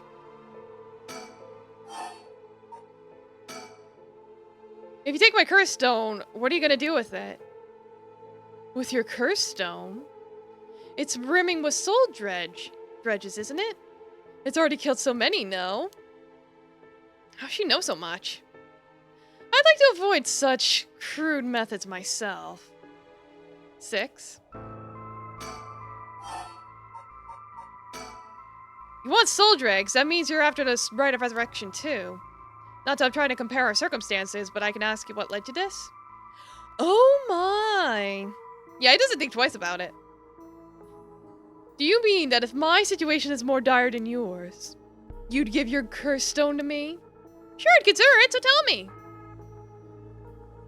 Liar. Huh? You wouldn't hang your fate on something as superficial as that. Nor would I. Keeps talking backwards. Well, what if you just tell me your name? Why? Well, I need to call you something. Then call me ma'am. Huh? Alright, ma'am. Yes, what is it? This is bad. She's completely running the show here. I think I'm going to die. Yeah, but did I expose myself somehow? She said she could use her curse on me anytime. I guess I've already fulfilled its conditions. Could be a bluff, but since she seems to have information on me, it's probably true. I can't hand over my curse stone. I need to figure out how her curse is activated and find a way out of here. Yeah, you know, she's a nice hag. And for now, maybe I get some information by talking to something that catch her interest. Can you take soul dregs from other curse bearers' stones and add them to your own? Who knows? But you have to admit it's worth trying. So basically, you want soul dregs, but you steal the ones others have gathered because you don't want to get your own hands dirty? You're half right, but half wrong too. I don't mind getting my hands dirty. I just want to end this with as little trouble as possible. Understand? Like, yes, ma'am.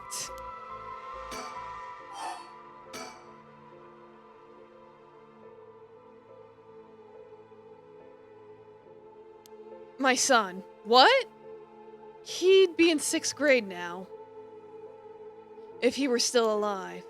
Ah. When I'm one of the big kids, I'll help look after the 1st and 2nd graders, he'd say. He always had a strong sense of justice and responsibility. Domo Squidchama, welcome, how you doing? He wouldn't stand by when he saw other kids being bullied. He'd defend them, even if he was no match for the bully himself. He'd often come home in tears, but only because he was sad that he wasn't strong enough to save others. He wanted to be a policeman when he grew up. Okay, I get it. Fair enough. Oh, that's enough for you? Yeah, hearing such a sad story. This makes me all the more sorry that I haven't changed my mind. I see. So even after what I told you...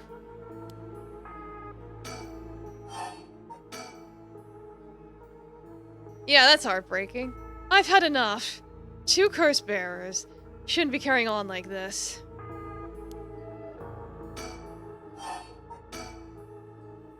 How do you know you haven't already set off my curse? Go on then, use it. If I had, you could have activated it without all that bluster, and yet here you are. Damn, does she already know about it, or does that student from before? But if she already knows what would activate it, she wouldn't hide it. Because if you already know what activates my curse, there's no way you would set it off yourself. So she must not know yet, I still have a chance. Listen. I don't want you to get the wrong idea. About what? Talking like this instead of killing you immediately. It's just a whim of mine. Which I mean to say is that you were never in position to bargain. Yeah, I need to go find a knife. That's probably what I need to do. Such a shame. What? This is the end for you. Oh, there it is. Farewell. No! Ah, fire! Fire! It's so hot! It burns! Of course, that's what it is! Ah! That guy, damn it, he must have been following me! But it's already too late! Kitty, stop nibbling on my ankles. What's wrong with you? Ah, yes, you carry one of those butterfly knives? You like to swing it around? Kitty, are you bored? Do you crave violence? Such a goober. Yes, I know. It's all in vain, however, as you finally realize how the curse is activated. Fear not, you can make as many times as you want. Yeah. Remember how to ward off the curse when you return. Bear in mind, Shogo Oki has no way of realizing himself, so you must react for him. Yeah, you gotta carry the poop knife.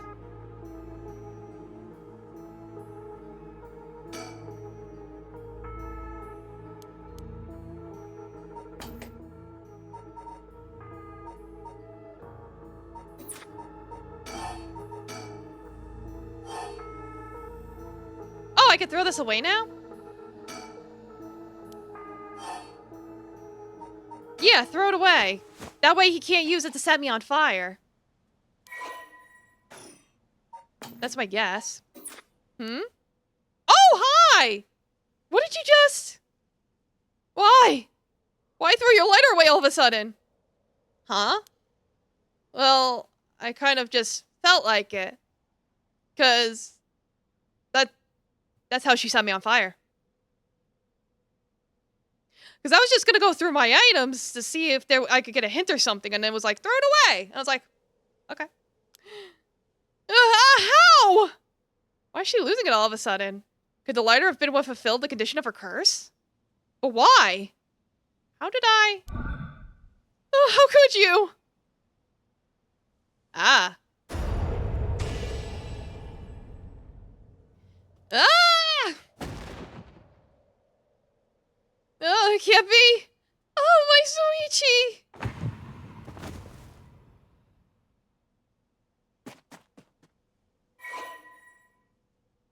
Gain 25% soul drake. So what? Where am I at? Where am I at now?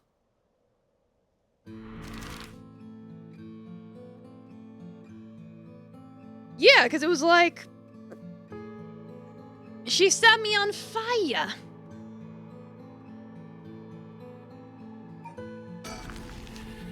Like, how could she do such a thing?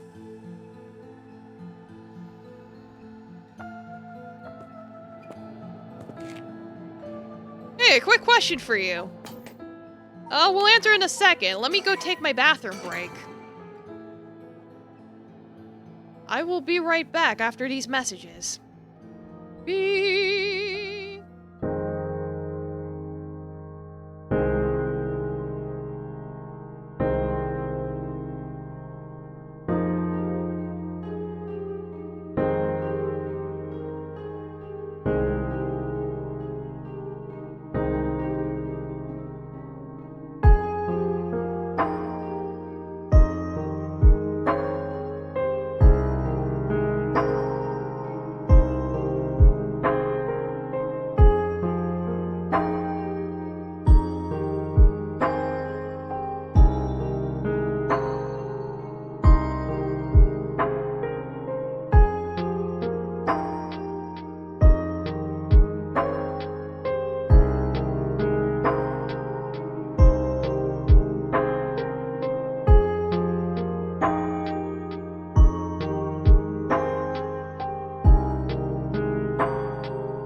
Alright, I'm back. Ugh. Yeah, maybe you should be laying down on your back, old man Venom. You have some ginger. Lay down.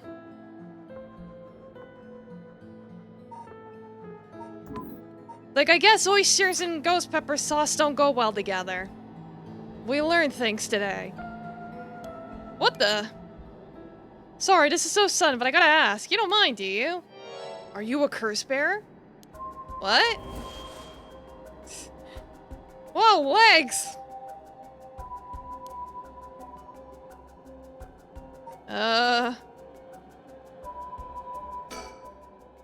Make it obvious that he's a curse bearer himself. What's he trying to pull? He's confident that he can activate his curse before I activate mine. Gotta be careful. How should I respond here? Yeah. Might as well be straightforward about it. Yeah. I appreciate the honesty. Oh god, I'm gonna sneeze. Bless me. I appreciate the honesty. I just want to have a nice, calm little chat. The name's Yutaro Namigaki. My curse echo is the foot washing mansion. Like, okay.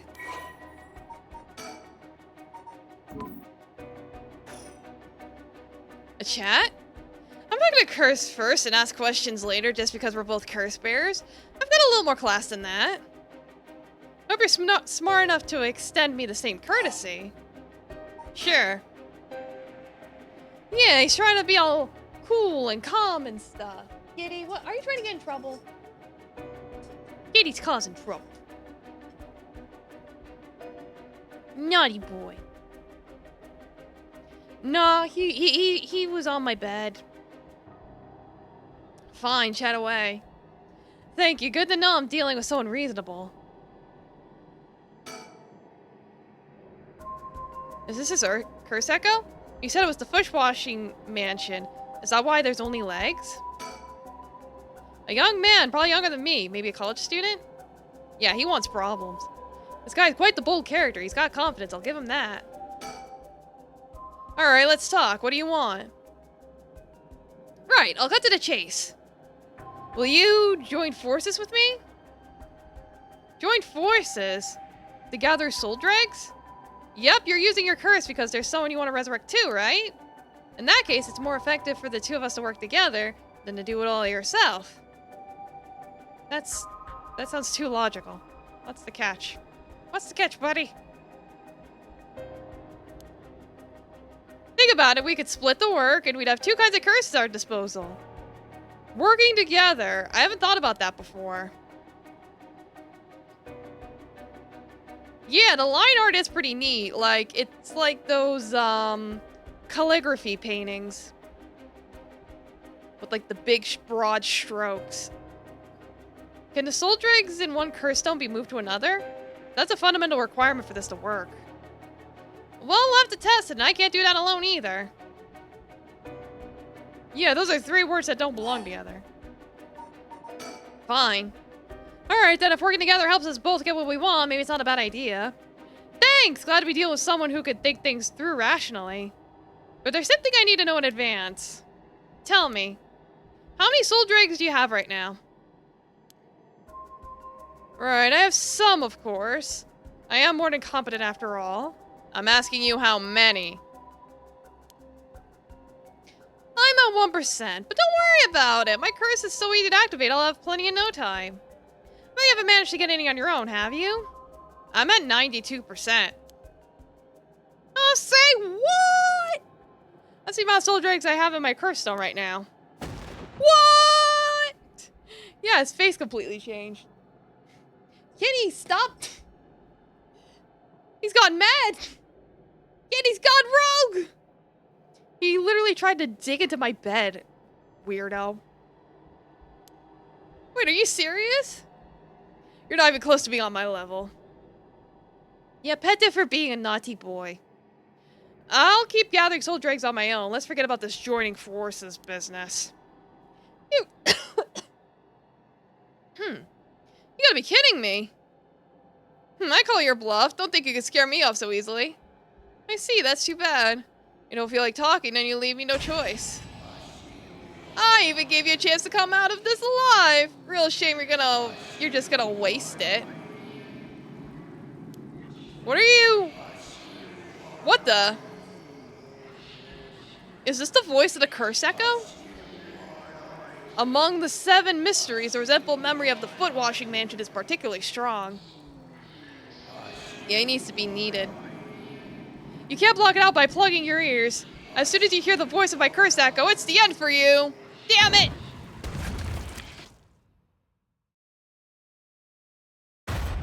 Damn. Well, wait, isn't there an option? There's an option in the thing to turn it down. The guy even said so. Can't I just mute it? You have a way to evade curses that no one else is capable of, do you not? If you're not, you can make as many attempts. Yeah.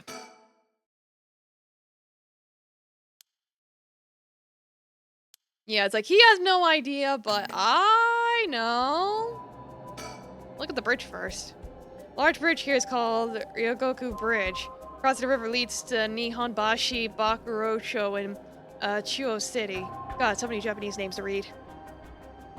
Yeah, I should have asked what his curse did. Yeah, right? Yeah, we got squished.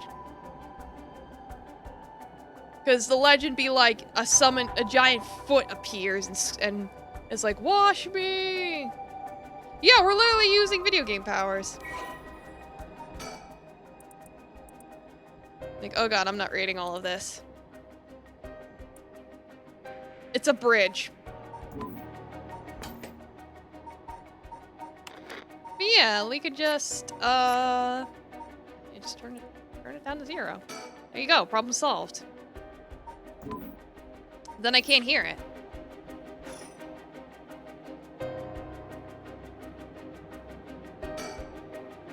The canal where the one-sided reed grew is supposed to be around here somewhere. Now there's no trace of it left.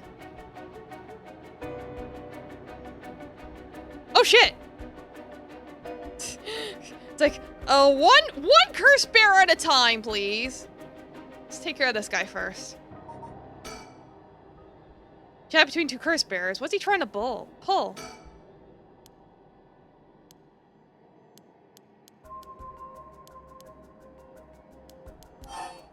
This is going nowhere. But, sorry, but there's no way I can accept your offer until I know it. Who's to say you won't run while we're in the middle of testing it? Well, you're just gonna have to trust me, or do you think you can collect them all yourself? Yeah, I'm 92%.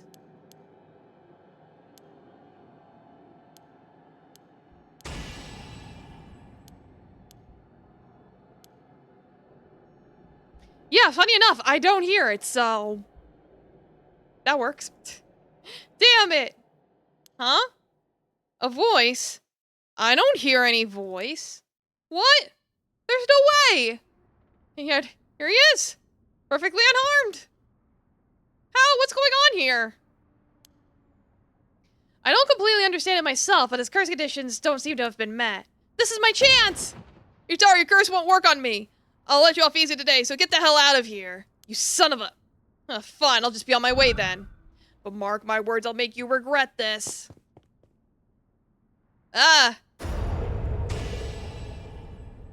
Isn't the girl behind you now dead then? Don't worry about it, we'll get to her in a minute. Why? How is this?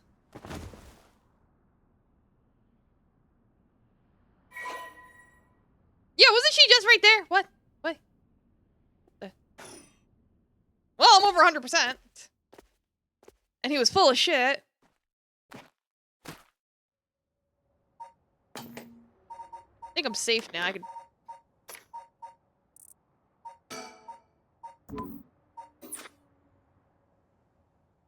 Thank God, and now I've gotten the last soul dregs I need. Was that just a coincidence? It was able to act as a curse for some reason. Things are going well. Luck must be on my side. Oh, I should check my curse stone. It should have gained a lot just now. What the?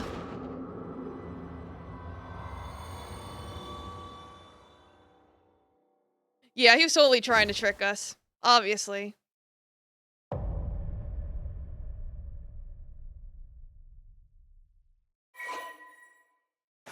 Story chart unlocked. Oh boy, what have I done?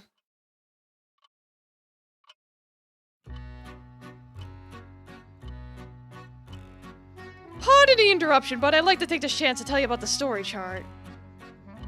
This is the screen which will appear when you open the story chart. From here, not only can you see the overall structure of the current story, you can also progress along different branching routes by playing the past stories over again. We could call this exactly the power that Shogo Okie has sought after. Normally you would have been able to use the story chart feature freely. However, due to certain circumstances, it has been locked until now. Yeah, I noticed you guys were railroading me when you cursed them without me pushing the button. From here on, you will return to the story chart from time to time at breaks in the story. At those times, you will continue for yourself which story you wish to continue next. Okay.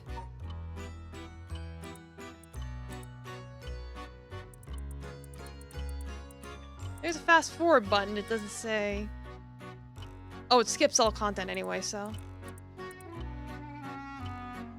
Yeah, use it to quit playing a chapter. If you quit midway that you haven't finished, you have to restart from the beginning. Yeah, I could play as somebody else. I could play as somebody fucking normal. Play chapters can be resumed from various points. The game will now return to a previous game state when resumed. Turn using the suspended commands is the same as quitting returning.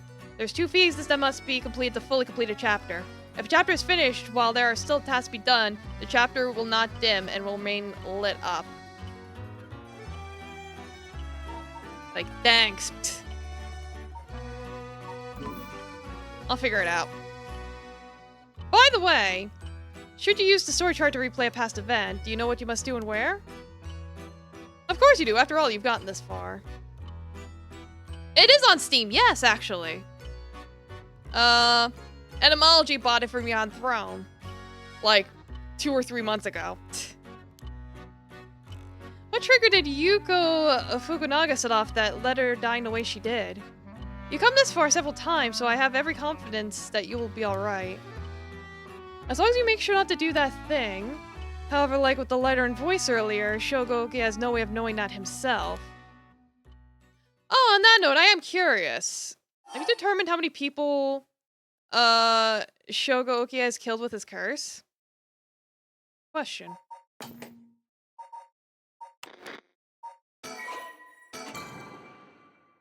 In case I get it wrong. I'm like, are they talking about, yeah, story? I see. So that is your understanding of things. As it turns out, the correct answer is... 5! Aha, that is correct! I am pleased to see you have such a solid grasp of events. I think you will be just fine. Cool, I didn't get it wrong. Yippee. Please continue the story at your leisure. Okay, thanks.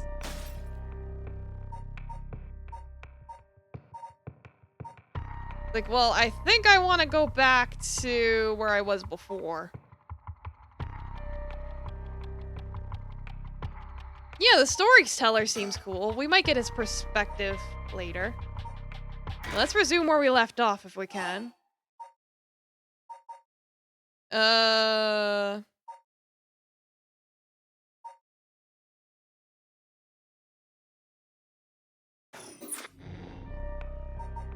Or wait, no, I could... Can I resume? Because then it'll go back to the gardens. I don't know if I can continue from there. It doesn't look like it. I don't see it branching out. I think it wants me to go back here. Because it's saying these are dim, and then these are lit up. Yeah, this is a cool aesthetic.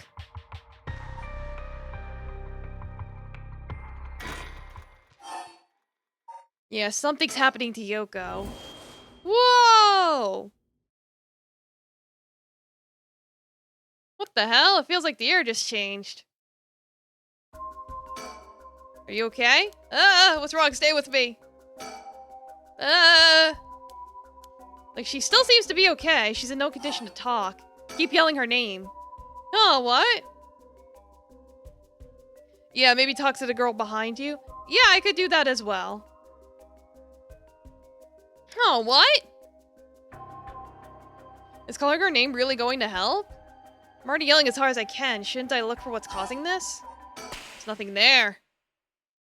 Yoko, hang in there, Yoko. Look at me. You're going to be okay. It's all right. There's nothing there. Ah! Yoko!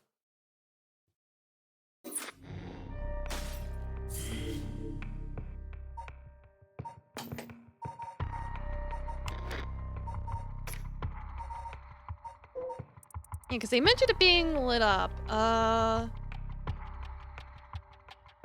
If a chapter is finished while there are still tasks to be done, the chapter will not dim and will remain lit up. So, I don't know.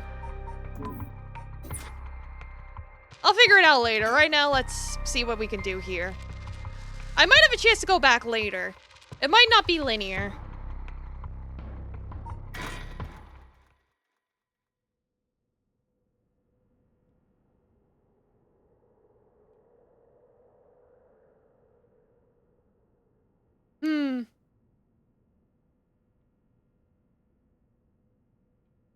Huh? Oh, good, you're awake. What? Are you okay? You were so rattled and confused, I thought you really lost it. Do you feel dizzy? Have a headache? Are your humors off balance? Wait, what did you say? I think I've heard that before. You're the one who said it earlier. Alright, that must have been it. My humors were off balance. What, back there? You end up like that because of your humors? Yeah, I've heard that at this age, your humors being even a little bit off could be fatal. I'm glad you're back to normal now. Yeah, I'm sorry. I didn't mean to cause you so much trouble. But I don't really remember what happened. Yeah, in this route, she might have the curse power instead. We'll find out. Because we picked it up after she died. Sounds like what happened to me. Maybe this place is dangerous somehow? What? Are you backing out? Yeah, it doesn't feel safe to me, and I'm worried about you. Let's call off today's investigation. Come on, I just started feeling back to normal, too. Nope, not happening. Go home. I'll even pay your cab fare, okay? We'll find out. I ended up having to force a still protesting Yoko onto a taxi. Even then, she still wouldn't stop complaining. Yeah, she might have stared at it for too long. I don't know. Again, I'm sure the game will explain it to us soon enough. So, Placater, I promised I'd search the park on my own for a little while longer.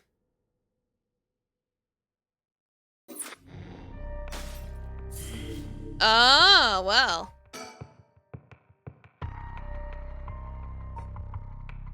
Yeah, it's like, let's go. 5 a.m.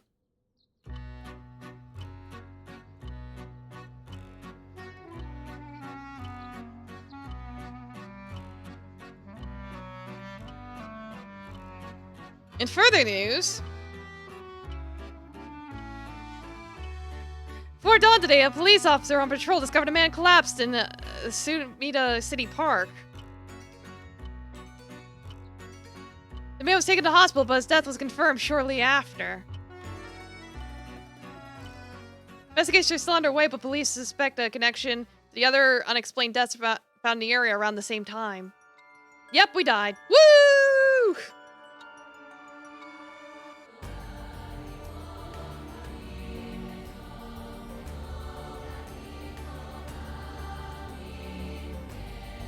Can you choose this round not kill people? Probably, yeah.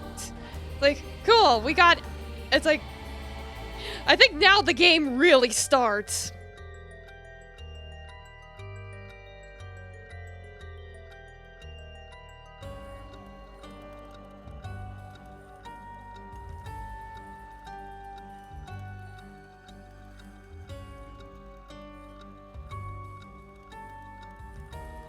Yeah, this game is quite the mindfuck. It's spooked me a number of times.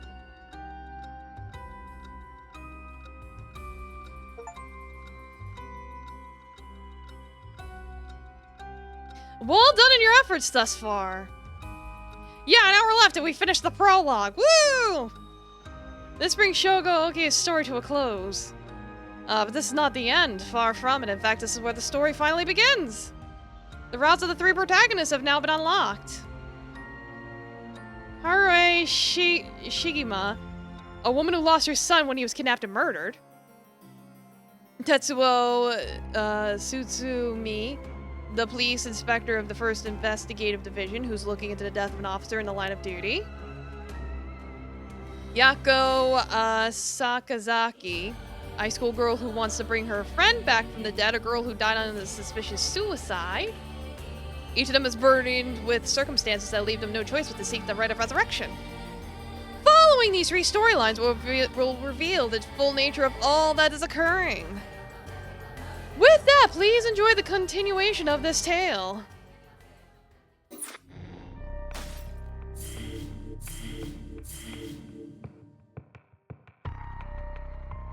Alright, I guess we'll go in order. Hey, it's that detective guy.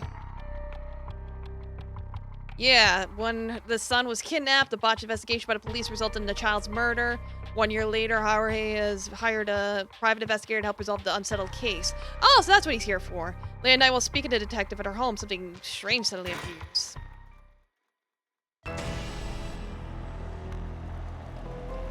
Oh geez, fire! Kill them! The flame bearers, kill them all! You have acquired the power of the curse stone, the haunting clappers. You could use it to kill those with fire or a fire-starting device on their person. Use the curse button and select your target. It's the clapper. Yeah, kills by burning one whose possession.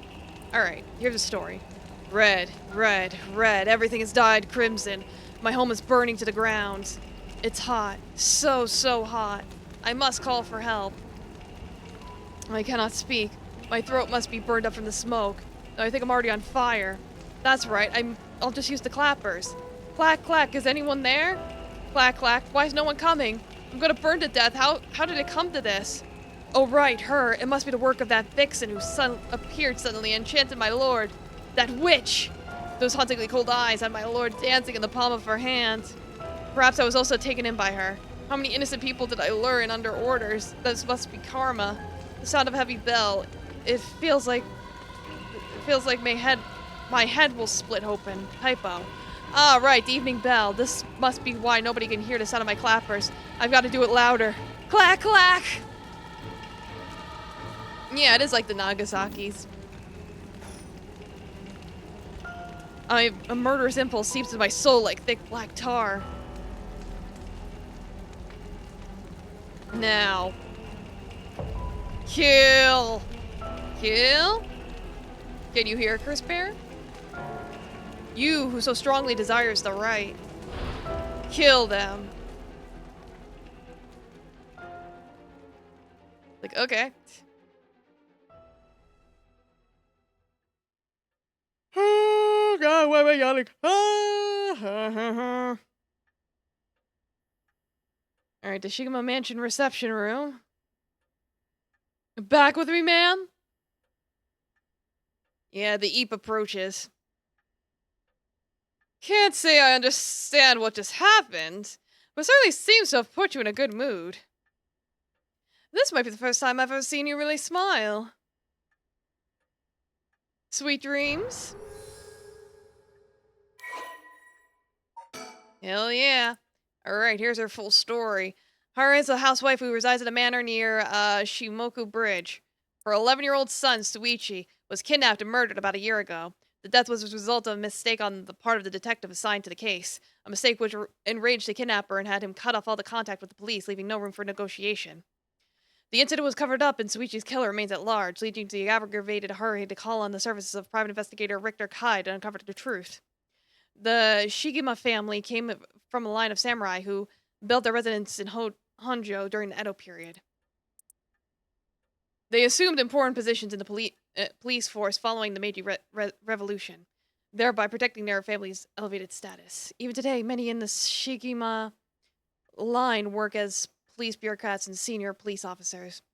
Hari's father sits in the upper echelons of the National Police Academy. National Police Agency. words, and her husband adopted into the Shima clan through an arranged marriage is also a highly respected agency official. However, as her family prioritizes work above all else, it was long before Haru's marriage grew cold. Though she wants for nothing, she's isolated from her neighbors and withdrawn from society.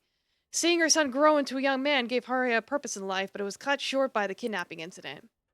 Following the incident, Haru spent many days in a deep depression, breaking into sudden fits of shouting and wandering around in the middle of the night. Her cheerful, loving disposition faded away, and when she took to making snide remarks at her husband, which only further soured their relationship. A few months ago, Haru's husband was transferred to another area of work and now rarely returns home, with Haru left to live in the large, empty mansion alone. As a housekeeper who had been with the family for a long time comes in to take all care of all the housework, Haru has nothing but time on her hands. Okay, well, that sucks.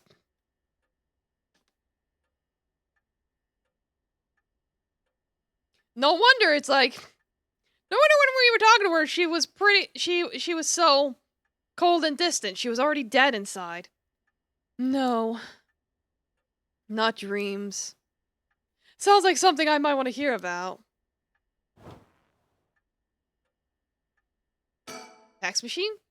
Fax machine. Send images to places. Oh, it works. Most houses don't have one. I rarely find a use for it. The telephone. The mansion has a private line. Okay. Hanging scroll. An old hanging scroll. I don't know who painted it. It's been hanging there since before I was born. Arrangement of flowers. We bring in someone to do it. I don't even know what the flowers are called. Yes, she needs someone loving to fix her. A stereo unit with separated speakers is designed for home use. My husband insists on buying one even though he isn't the one to listen to music often. Oh, what's this? Well, I'll be damned! Is that what I think it is? Goodness, you made me jump. It's just a silly little sticker my son got from somewhere or another. I think I'm about to sneeze again. Oh, God. Shoo! Oh, bless me. Heckin' allergies. He put it up just before... Well, you know what happened. I still can't bring myself to take it down. Let me take a closer look. I knew it. It's Head Hensho from way back in set number 1. It's a real collector's item. Excuse me? Don't tell me you've never heard of the Mockingbirds. The what? They're the hottest new craze. Cute little birds dressed up with, like, rough and tumble delinquents. I've never heard of them, but this certainly seems to matter to you. The best part is, no one knows who made them. They just started showing up around town, and soon enough they'd won everyone's hearts. The story goes that they're made by some anonymous artist who covertly leaves them behind in specific locations. No one knows when or where they'll show up next. They're basically an urban legend of sorts. Gotta catch 'em all. To think one would turn up here of all places. This is a good sign, I'm sure of it. Oh, well, that's nice. Yippee! I got a bird. Yeah, there's 20 to collect! Wowee! I'll figure it out as I go along, I guess. Color television. Father bought one as soon as it hit the market. He likes to have the latest gadgets. Unlike the latest models, there's no remote control. We've had it for a long time. Back when it was new, we all gathered around it and marveled at it as a family. But the father and my husband being away so often, it quickly fell to disuse. Yeah? Swinging to the pendulum echoes through the room. Feels livelier than usual with Richter here. Usually it's just me. Okay, anything else?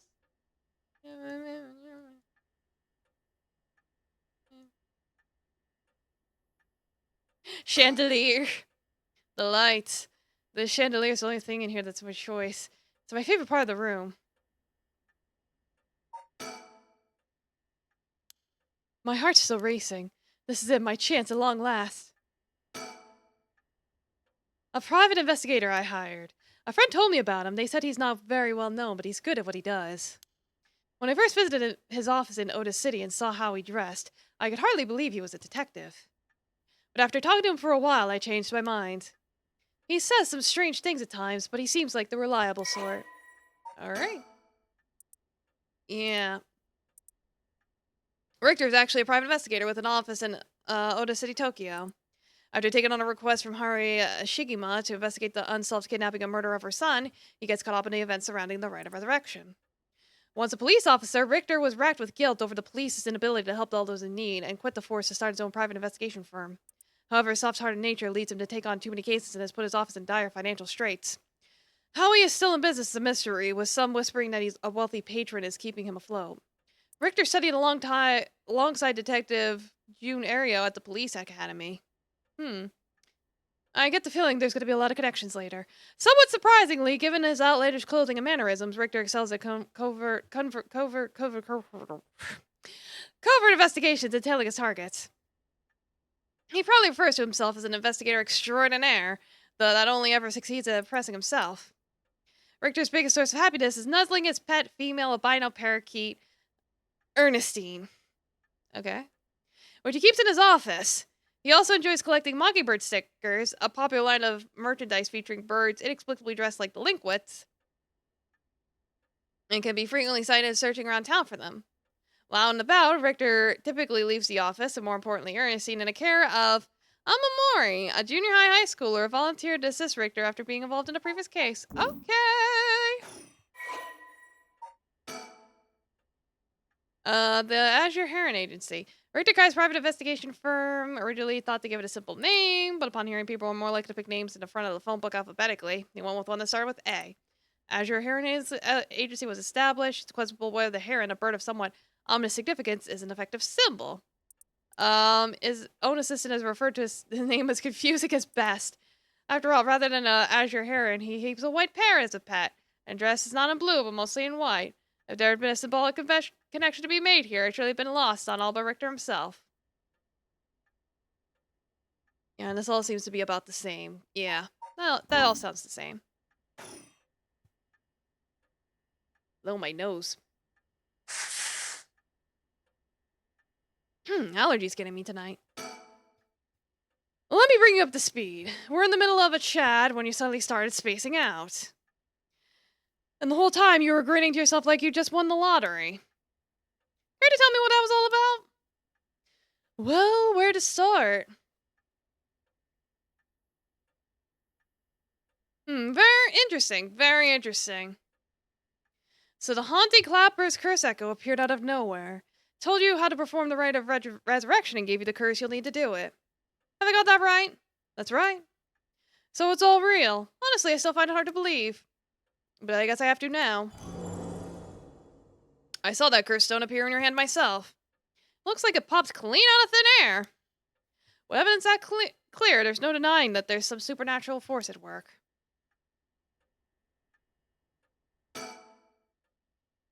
I don't think you quite understand.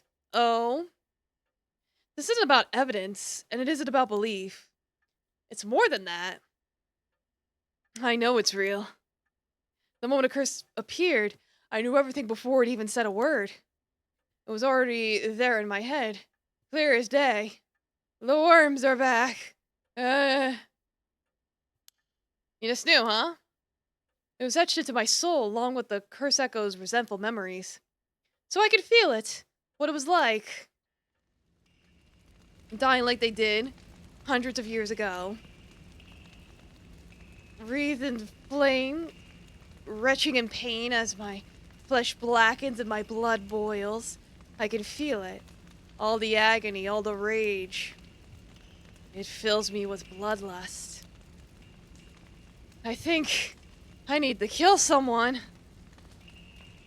Yeah, just tell it to a detective, why not? Anyone will do, just as long as they're carrying fire. I see, that could be a problem. You think so? From what I know of you. Domo, Road Dog, welcome. I'm doing good. The game's really good. Basically, people get curses and kill each other. Like we started off some dude who was hanging out with a girl, and then a girl died, and now we're hanging out with a 30-something-year-old lady whose son died, so she's gonna set people on fire to bring them back to life. Woo! Let's go!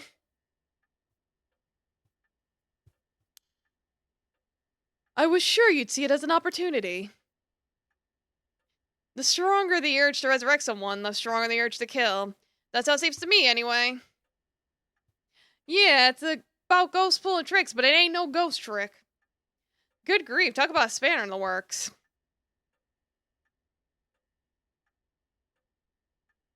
I say we take stock for a moment. Yeah, it's pretty intense. I've screamed multiple times. Remind ourselves where we come from and where we're going. That might be a good idea.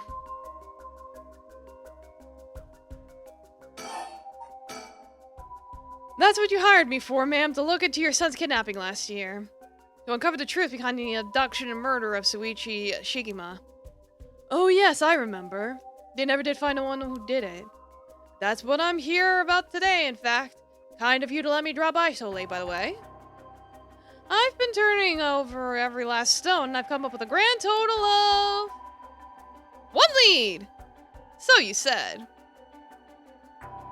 As far as the police are concerned, it's a cold case, but I've managed to make some headway. I remember you were just about to tell me. Yeah, it's like he was on his way home from school, with the ransom being demanded the same evening. Initially, the kidnapping was thought of as a simple extortion scheme.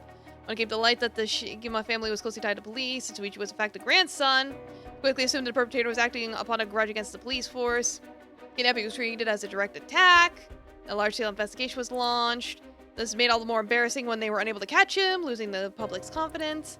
The culprit grew cocky, relentlessly mocking the police force. After 3 days of failure after failure, Haru reached a breaking point. Spurred by concern for her son, she resolved to hand over the ransom money as fast as possible, but her husband and father, who held the prestige of the police in high regard, refused, saying they would not let the criminal win by giving in to their demands. The increasing frantic detective assigned to the case lost his temper when the criminal called, gave an ultimatum, causing the culprit to never make contact again. Another week passed and Suichi's body was found floating in the Sumida River. Suichi's death could be largely ascribed to the police's incompetence, but this was largely covered up with stringent media embargoes. The investigation was never closed, but the case is long gone cold.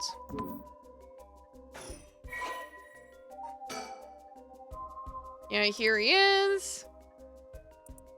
Suichi was a conscientious, brave young boy who was determined to protect his mother, Haru, amid his father's frequent absences. He dreamed of becoming a police officer and displayed diligence and an impressive sense of responsibility from a young age, likely due to being raised in an extremely strict environment. Born in the early 70s, he spent his days immersed in various activities and studies, including playing piano, learning the abacus, taking English lessons, and training kendo. Suichi's tendency to put others' needs over his own meant he died without ever telling his classmates how much he longed for them all to go out on a hunt for Mockingbird stickers. Aww.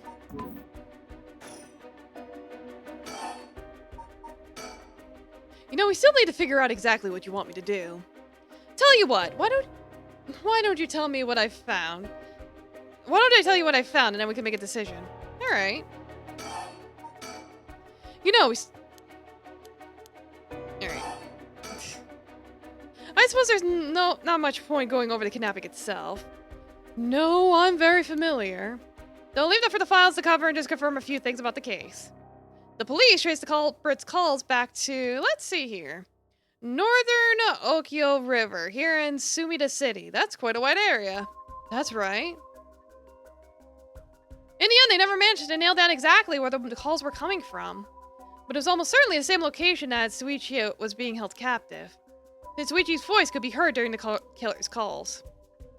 Northern Okyo River is quite a distance from Suichi's normal school commute. Factoring in that he was seen at school, but went missing before he arrived at his house, it's likely he was abducted by car on his route home. Maybe, but... Exactly, Suichi was a clever boy. He would have never gotten into a car with a stranger. That's right. Domo Wildbog, welcome, how you doing? I was very firm about that. I know he understood, too. I even saw him warning the other children. It's possible they forced him into the car. The only issue there is there weren't any witnesses to the kidnapping. You can't bundle someone into a car with that many students around and not be noticed. But nobody came forward to say they saw anything suspicious. And so they targeted him at some other time, or maybe somewhere away from his usual route. But both of those seem a little far-fetched.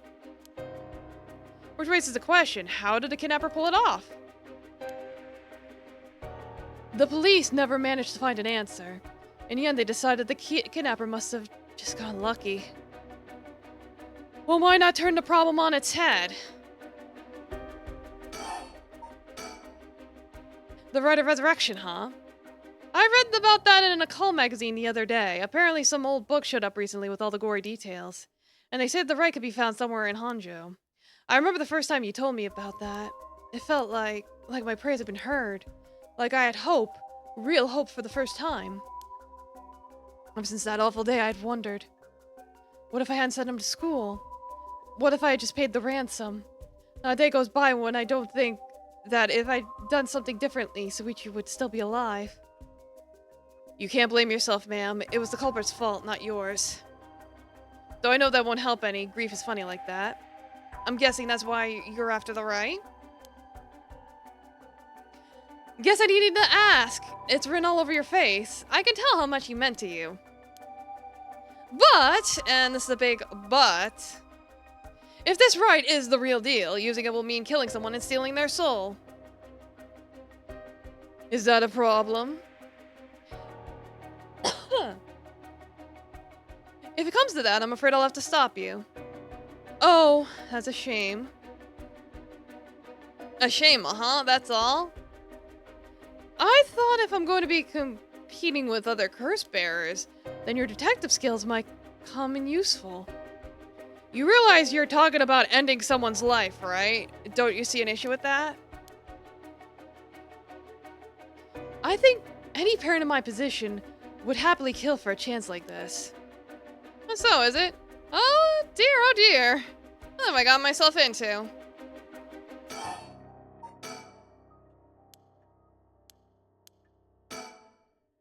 They keep pushing the wrong things. Here. The kidnapper managed to convince Suichi to get into their car, but how?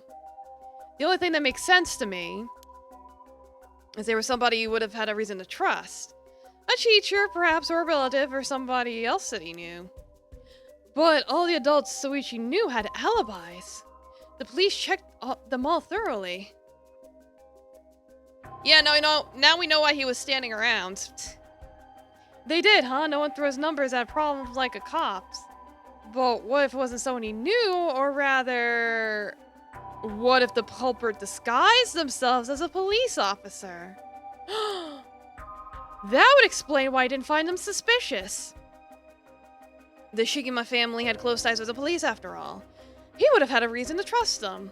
You might be right, but surely that couldn't have. Well, there's a problem with the theory. You'd be surprised how much police officers stand out. That's sort of the point after all. They're meant to be a visible deterrent against crime. Not detergent. But there's another interesting little bit of trivia I happen to know. When you ask people to imagine someone suspicious, no one pictures women or children. Even kids would have been warned about stranger danger. Often subconsciously expect that danger to look like an adult man. Besides, Suichi was the sort of boy who wanted to be a police officer when he grew up. Yeah, detergent is still kind of right. Yeah, keeping the pits of the city clean. He must have had a very strong sense of right or wrong. That's right. Wait, surely you can't mean... Now you're getting it. If, say, a young woman approached Suichi asking for help, what would he have done? If someone like that said they were lost and asked him for directions, would he have gone into a car? He might have. Yeah, clean away the filth. My husband always told him that a man had a duty to watch out for women and children. You could certainly argue that kind of attitude is outdated nowadays. But if Suichi believed it, then we might have something here. Then you think the culprit was a young woman?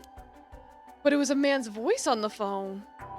She might have been an accomplice, or maybe she didn't realize she was being used. If anything, that would explain why she hadn't come forward. She herself might not realize she had anything to do with the case. So the question is, why did anyone see Suichi speaking to a young woman on the day of his disappearance?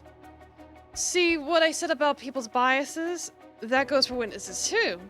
I figured that maybe if I start asking new questions, I might get some new answers. So I spent my day asking around Suichi's school's route, seeing if anyone had seen something. And one man thought he had. Do you mean he saw it happen? Well, I can't say that for sure yet. It turned out he wanted something from me, so I asked if we could talk in private.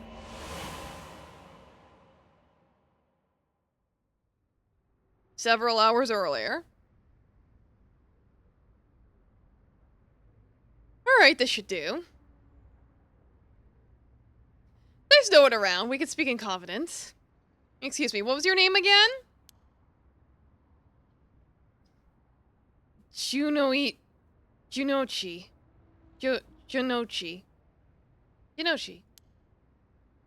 Got it. Well, Junochi, I'm all ears.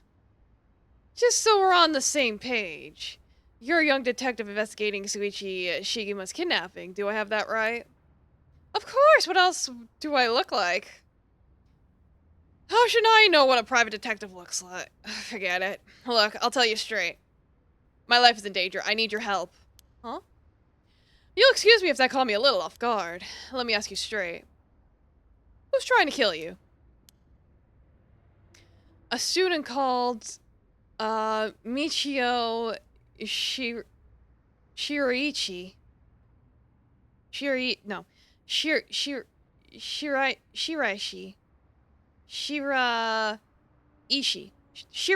Shiraishi.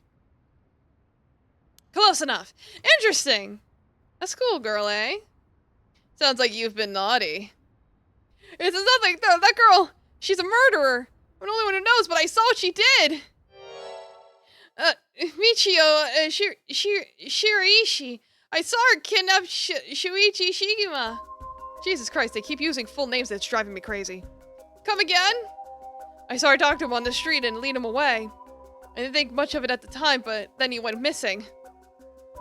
She murdered him, I'm sure of it. Or at least she's got something to do with it. That's what you're here for, isn't it? You can't let her get to me.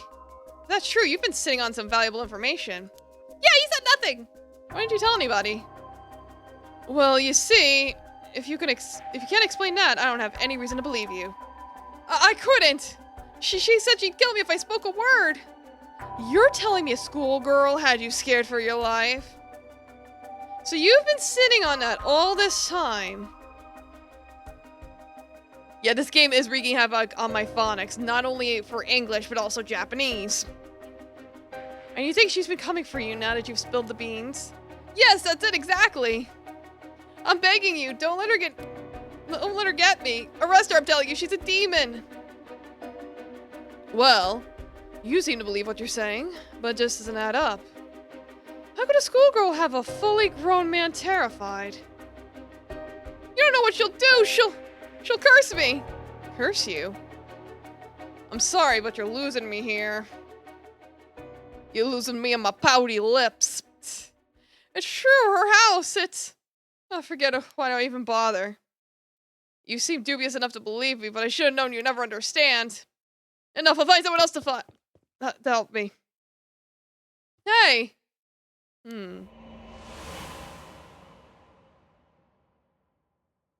Very sus indeed.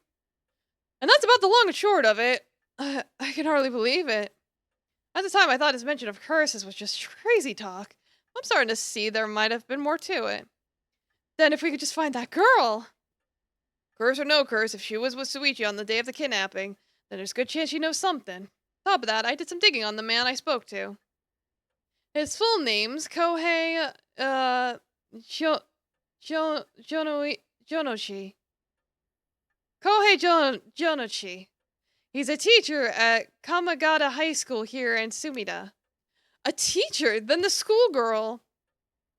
One of his students? I think that's very likely.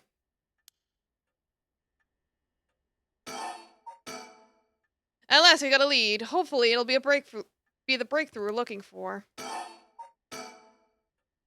If it makes you uncomfortable, then you won't have to get any blood on your hands yourself.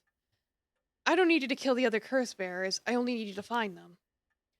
I won't be party to murder, ma'am. Not even for a client. I'll pay. How much can I give you to change your mind? Sorry, ma'am, but not everyone has a price. I've got my policies, and I stick to them. I see. I didn't realize you were so stubborn. Let me say, though, it's not like I don't get what you're going through. As long as you're not killing anyone with your own hands, maybe we can help out. What do you have in mind? Well...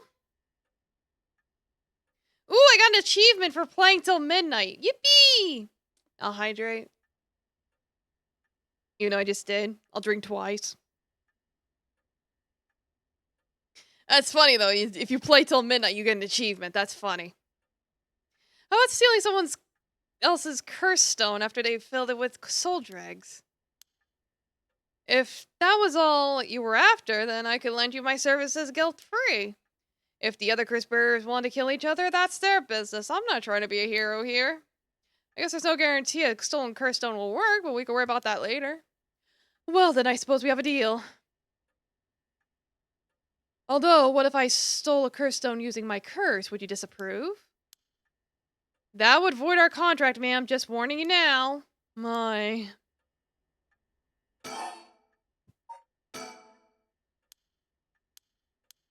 It's like, usually there'd be a check mark. That's why I keep checking it. Before we go any further, why don't you tell me about that curse of yours?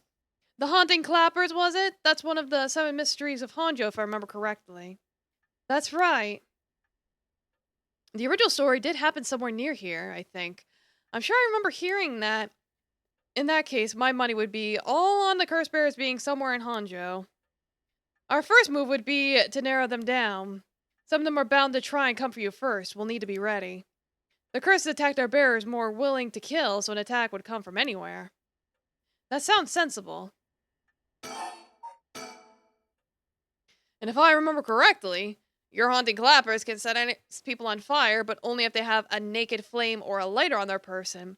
Is that right? That's right. In older times, wooden clappers were used to warn people of fire. I'm guessing it punishes those who don't heed the warning. Seems like a good curse to have. It's simple and straightforward enough to use. It's hard to say how it stacks up without knowing what else is on the table. You really think that's good? It's that good? I mean, I yeeted the lighter into their lake, and that was the end of it, but whatever. The target can't do much to throw it off. It has a nice long activation window.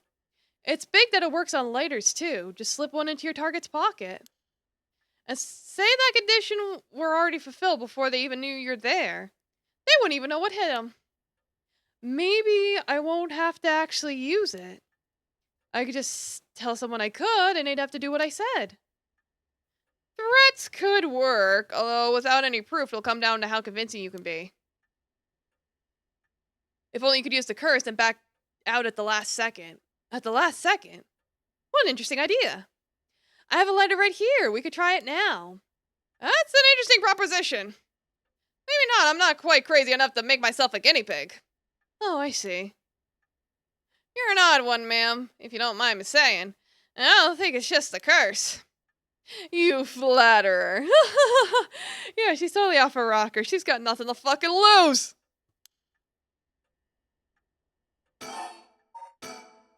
As for what we do next, first of all, I think you should stay indoors. Try not to do anything spontaneous or outside of your normal routine.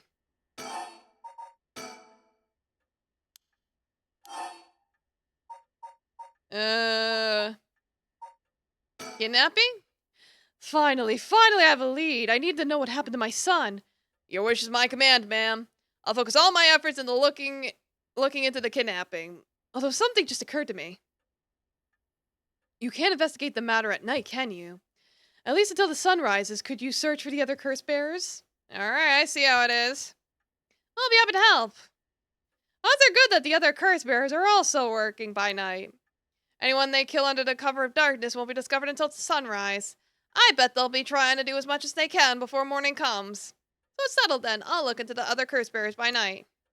And once the city wakes up and I can start asking questions, I'll investigate the kidnapping as well. I'll even try and find Miss, Shiraishi as part of the bargain.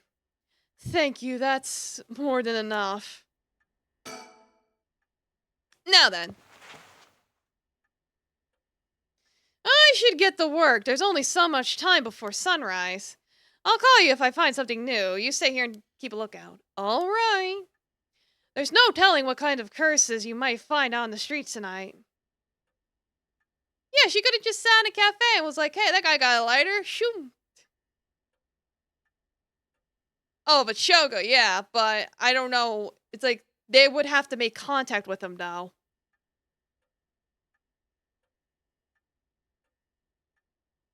Like, I'm pretty sure how it very specifically works. If I can even find it again.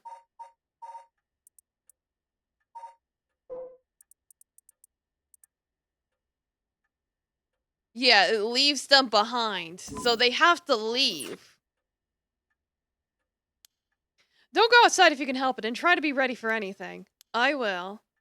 Well, if that's all, I should be going.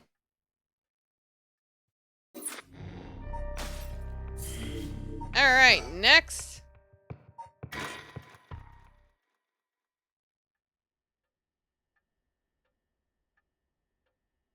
One AM. He could be a solicitor. Yeah. It's been almost an hour since Richter left. He promised he'd call me if anything happened, but he hasn't. All I could do is wait and wait. I know it's dangerous to go out, but I can't just sit here and let this opportunity pass me by. I have to look for Michio Shiraishi. But first, I need to find more soul dregs. What's this, a newspaper? Must have fallen off the chair. Let's read. It's a newspaper. I will leave them here for the guests. I hardly ever read them myself. I don't think I've taken the time to go over one in years, in fact. Yeah, start a pyramid scheme. Join or die. Alright, society. It looks like the city's biggest problem right now is pollution. I remember how the air and water used to be even more polluted. The river was covered in scum from all the sewage and industrial waste, and it stank so badly it made my eyes water. Eventually people started getting sick, and it couldn't be ignored anymore. Fortunately, it's gotten better since then. Though the air around the industrial district is still filthy with gas and smog. All sorts of articles about the current state of the economy. Now that the post-war boom has passed its peak, we're moving into the era of the large corporations. It's about 222 yen to the dollar. Manufacturing is on the rise and exports are healthy. Dollar's down from its height and people are saying it could fall further. No denying how much the standard of living has improved in the past few years. It's common to own a car and television now, and supermarkets are better stocked than ever. Not everyone has more spending money to go around. People are coming with all kinds of new diversions. Seems like only yesterday people were flocking to the arcades to shoot aliens. Now we have those enormous theme parks and game machines that plug straight into our televisions. Everyone's talking about superhero series, foreign films, and movies based on the latest bestseller. Back in my day, fusing rock and folk music was all the rage. But now it's all about city pop and idols. I find it hard to care about that sort of thing anymore. Everyone attends high school now, even girls. Universal education policy, they call it. The country's gotten rich enough that every child can go to school. Education is the backbone of modern society. If you want to go to work for a good company, you have to get into a good university. With more people in the running than ever, the competition to get into those universities has gotten fierce, though. The new generation is rebelling. Schoolyard violence and delinquency is on the rise. And back in my day, we had CRT monitors that could kill a man if they fell on his head, and we were grateful! My boy's too sensible to get mixed up in any of that. I don't want to read anymore, it'll only remind me of him. I don't really watch much television. It feels as if all the information in the world gets passed through that little black box. But father stopped them from reporting on the kidnapping back when that happened. I was glad about that. Less fuss.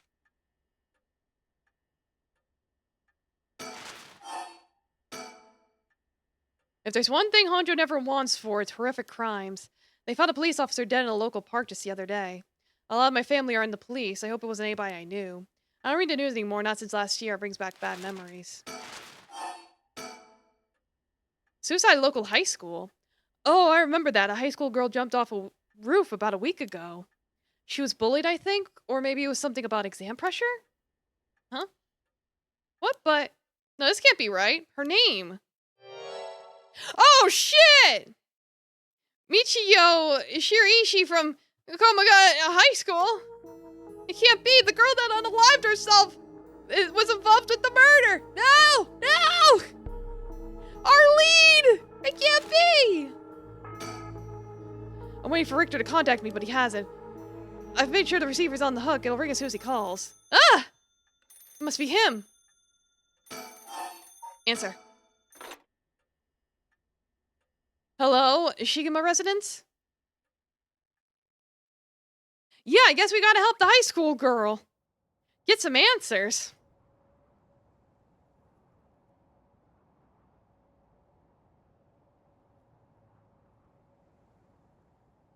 Onto the bridge. Richter called me out to meet him, and we came here to Komagata Bridge. Richter, there's something I need to tell you. Funny, I was just thinking the same thing. We're on Komagata Bridge over the Sumida River. There's a highway on one side and a freeway on the other, but they're both deserted this late at night. Okay. Yeah, it's just about the bridge.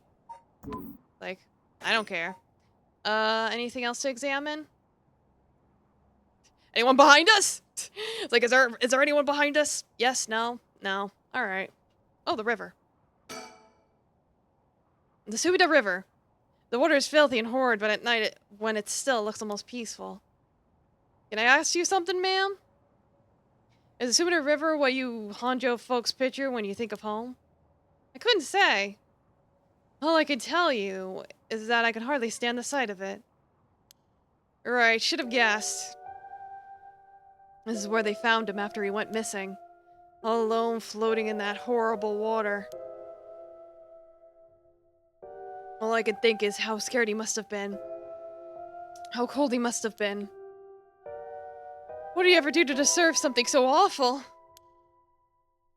I've come here every day since then. And I prayed to the river to give him back. To give me back my son. Day after day after day. You know, in olden times, people believed rivers marked where our world met the next. So the act of crossing flowing water had a huge amount of spiritual significance. Back when Edo was founded, the people of Chio saw the Sumida River the same way. They associated the far side of the river with the afterlife. That same place would later become Honjo. All their fear and revulsion accumulated there and took root. But then the Ryogoku Bridge sprang up after the Great Fire of Meiriki. The Great Fire of Meiriki, and just like that, Honjo was part of the city too. As it turned from farmland into a town, the people surrounded it with man-made rivers and crisscrossed it with canals and waterways. Weren't those to prevent flooding? That's what I was told. They were, but that's not what they were for. Their other purpose was to contain all the corruption that had built up on the far shore, and to stop it leaking through to our side of the Great Divide. Officially, they were a physical barrier, but unofficially, they were a spiritual one too. So if I have this right, are you saying that Honjo is a place where the real world meets the afterlife? Exactly, that's why the Bride of Resurrection is here, rather than anywhere else, I'm sure of it. And it's probably why the Seven Mysteries and their curses have survived to the modern day. And I guess that would make this spot we're staying in now, right over the water, the border between life and death. If there ever was a place where bringing back the dead might be possible, I reckon it's here. It's funny that you mentioned praying to the river. That might have done more than you think. Is that supposed to make me feel better? Just thinking out loud, ma'am. Well, it's a nice thought. Yeah, it's just recapping what he just said. Along with there being sewer issues.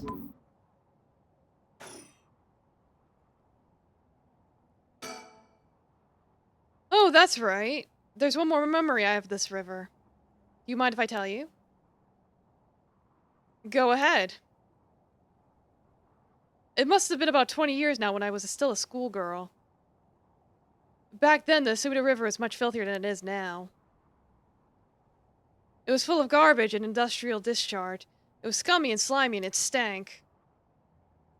You could look out over the water and see dead cats and dogs and pigeons just floating. And one day, among all the filth and garbage, there was a piece of my missing classmate's hand. What? It was almost a miracle when you stop to think about it. What were the chances that someone would find a part of her that was still recognizable? Although everything but the palm had rotted away in the water, the part that was left would have had an identifiable scar? And that they could tell it had been a murder from the blade marks on the bone? Wait, are you talking about the Nejima murders? So you have heard of it, I'm impressed. I assume you were but an elementary schooler at the time? I wasn't really aware of it then, I only heard about it after the fact. I have no idea the victim was a classmate of yours. Wowee. A notorious case from over 2 decades ago involving the murder of a female high school student. It first came to the attention of the authorities when part of a human hand, a human left hand was discovered floating in the Subida River. Testing revealed it belonged to a missing female high school student. As it appeared to have been severed deliberately, the police launched a murder investigation. A large-scale search of the river was organized, but the highly polluted state of the water made it impossible. Visibility was poor, the stench was... You figured it out? Stench was intensive. I read too fast, you're right. I do read too fast. And the divers quickly fell ill. They succeeded in recovering only the victim's head and what appeared to be part of her leg before the search was called off. At the time of the incident, the Subida River was as polluted as it had ever been. Neither fish nor shellfish could survive in it, eventually causing the annual fireworks festival to be called off indefinitely. Over the course of the search, the police discovered a number of unidentified human bones. This caused a stir among the public, as several other young women had gone missing in recent years in the Tokyo area. It was feared that they may have fallen victim to the same fate. Forensic technologies at the time, however, were not advanced enough to determine the identities of the deceased, and so the police weren't able to open any inquiries. Due to the overwhelming lack of circumstantial evidence, the investigation ground to a halt until a hitherto unrelated individual came to its attention. During a questioning about a separate incident, Fumichika Nejima, a 36-year-old shop owner with no relation to the victim, divulged details about her that had never been released to the general public. An investigation into his background was conducted, leading to his arrest. Nejima testified that he had snatched his victim from the street and confined her to the underground storeroom of his shop, which also served as his living quarters. He chose her for no special reason, but simply decided she was an opportune target on seeing her walking alone at night. After keeping her locked up for several days, he restrained her, sewed her mouth shut, and severed her fingers and toes with a box cutter while she was still conscious. What the fuck? As she screamed silently behind her sealed lips, he proceeded to her wrists, her ankles, her elbows, her knees, working his way inward slowly and methodically. His victim constantly wavered in and out of consciousness. Her ordeal concluded when she died of blood loss. Will you end on the dot or seek a major plot development to end on? I want to finish this section, preferably. Nejima dismembered the rest of her body and disposed of it behind his home in the Subida River before cleaning his storeroom and returning to his everyday routine as if nothing had happened. The brutality of his action shocked the nation when they eventually reported. Once apprehended, Nejima readily divulged details of the murder, but was less willing to explain his motive. When asked, he would only break down in tears, saying, "I don't know what came over me. I know it was wrong." In the end, the police could extract nothing more from him than expressions of remorse. Although the efficiency of his methods strongly suggested he had committed similar crimes in the past, no corroborating evidence ever came to light. Nejima was sentenced to life in prison at his first hearing. The sentence was imposed with no appeal from the defendant.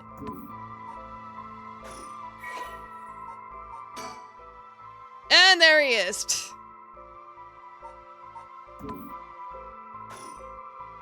To be honest, it was all a bit of a blur.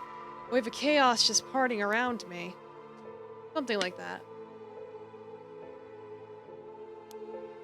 They said the rest of her body must have sunk to the bottom of the river. Yeah, it's like not the most attractive serial killer. They combed the riverbed, but they only ever found pieces. Everything else must have rotted and floated out to sea. Afterwards, I heard that all the divers who had been looking for her fell ill. Sorry story for everyone involved, huh? It's funny, everyone figures the river is filthy already, so one more piece of garbage won't hurt. But every little bit makes it worse. It's a vicious cycle. I know I wouldn't want to go rooting around there myself. That's right, which is why the riverbed is the last place anyone would go looking. Or so was the killer's thinking, I suppose. The times were changing quickly back then. Things were confusing. Everyone seemed to be in a hurry. Young people were moving to Tokyo in droves. Some even ran away from home to make it in the big city. They made easy targets for bad people. A lot of them ended up disappearing without a trace. You see, back then, if you chopped a body up into tiny pieces and threw it into the river, it would rot quickly and discreetly and sink to the bottom, never to be seen again. Are you saying what I think you're saying? They arrested him shortly after. Kumichika Nejima, the man who killed my classmate and cut her into pieces. He was so methodical about it, it couldn't have been his first crime. People began to wonder how many other girls he'd murdered the same way. Police never found any evidence of other murders in the end, but the river knows the truth.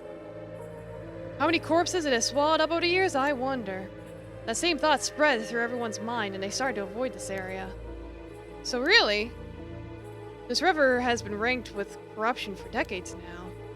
Or at least that's how it seems to me. Well, was that interesting? Well, I can see why you don't have any good memories of this river. With a lot of darkness lurking beneath the surface, there's no reason why you would. Still, if I may, ma'am, I'm surprised you know so much about the Nejima murders. But how could I not? After all, I was the one who found the hand. The police actually wrote me a thank you letter. They said it was only thanks to me that they managed to bring Nejima to justice. That was the only time my father ever said he was proud of me. Huh. I guess it just wasn't the killer's day. Sometimes I wonder if he resents me for it.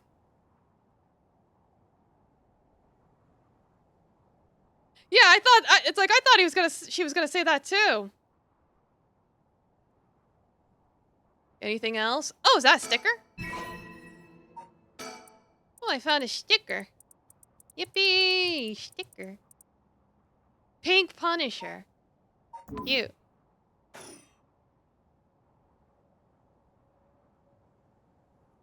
Any more river stories? Yeah, it's sticky. The Subida River. I have nothing but awful memories of it. Alright, that's enough of that, I guess. Alright, now we'll... He's gazing down at the water. You go first. Please, go ahead. Alright, then. I've been poking around places connected to the Seven Mysteries looking for curse bearers, and I think I found a few candidates. First, a tall man I ran into in, Kinshibori Park. I asked him for directions, trying to probe him a little, but he turned the questions right back around me. And he was out of there the second he figured I wasn't what he was looking for. I got the sense curses were nothing new to him. I'm about 40% sure he's a curse bearer. Then there's this middle-aged guy I saw on South Wadi Getsui Street. There's no question about this one. He had one of the curse stones in his hand. I had a nervous air about him. It was clear he was up to some shady business. Guy like soul dredges, I bet. He'd make a good target.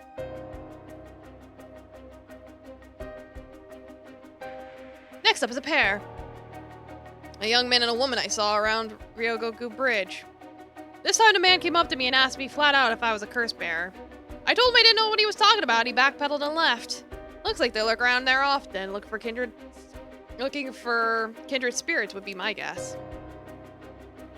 Though it didn't seem like they were quite working as a pair. Gathering soul dregs in a group might be a decent idea if you can make it work. But things being how they are, it's gonna be hard to find folks one can trust. They've got brass though. I don't know what their deal is, but I'd like to find out.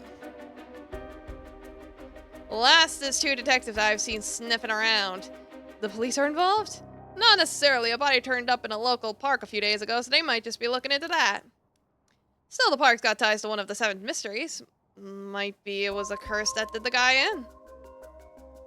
And if they're sending in detectives from the head office, then something's gotta be up. How do you know where they're from? Let's just say when you're in the business, there are some faces you get to know. Anyway, that's everyone who's caught my eye. You found all of them in so little time? I really did hire the best. That's all in the name, man. Richter Kai, P.I. No, wait, make that Richter Kai investigator extraordinaire! My, an investigator extraordinaire. Is that why you dress like that without drawing attention to yourself? You bet, an investigator extraordinaire could blend in like a chameleon in any outfit. Well, all that aside, the middle-aged man and a young couple sound like the most promising, am I right? Whichever we pick, it's still too early to make a move. It seems like the curse bearers are less involved with each other than we thought. Plus, there are still others we don't know about. I say we hang fire and see how things play out. Once more bodies start showing up, that'll get the pot nice and hot. Once it's boiling, our chance will come. There's something I need to tell you. What's up? Well, that girl, Michio Shiraishi, the one who was with Suichi on the day of the kidnapping? That's her, well, she's dead. She's what? The student who committed suicide last week, that was her. I heard something like that had happened. Never got the name, though. Talk about bad luck. We finally get a lead, only to find out it's turned into a literal dead end. Unless her death was the whole reason, Jinochi was so shaken up. He said she was going to curse him. Was he talking about her taking revenge from beyond the grave? It seems like we're back where we started. Not necessarily. That teacher knows something. I'm sure of it. At the very least, I'm putting money on him having something to do with, Miss Shirishi's death. That's why he's so scared of being cursed by her. I see. And also, something's telling me he knows more about your son's kidnapping. In any case, I think I've got a good idea of what he's hiding. Call it a hunch. A hunch? Well, more of a theory. Care to take a guess? I can guess. I can't say for certain, but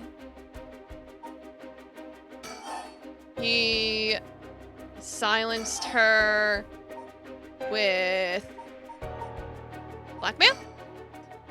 What if Mr. Jinochi silenced Michio Shirishi with blackmail? What do you think? Exactly my thinking. Yeah, because it's like... I was thinking either murder or blackmail, because it's like... But then it's like, they said it was a suicide, so... I don't know. Could be one or the other, I don't know. But I think they wanted blackmail. Because then he'd probably be like, oh, but no one saw him up there, or whatever. He knew about, Miss Shirishi's connection with the kidnapping, and he used it to blackmail her into doing his bidding. He made her feel so trapped, she took her own life to escape. That's my read on it. How despicable. Well, it's just a theory. Alright, now we need to have another chat with Mr... Why do I struggle saying his name? Jonochi.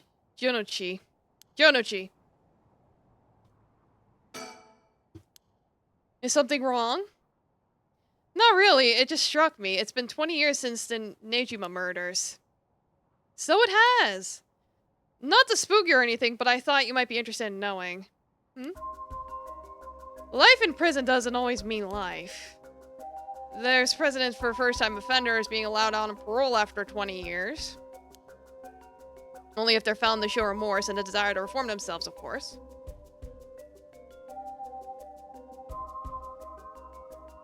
Jonouchi? That might be it.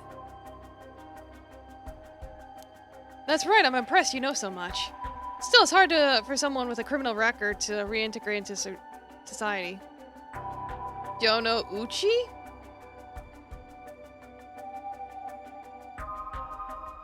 I heard they've been trying to fix that recently, matching inmates with jobs and accommodation. Oh, really?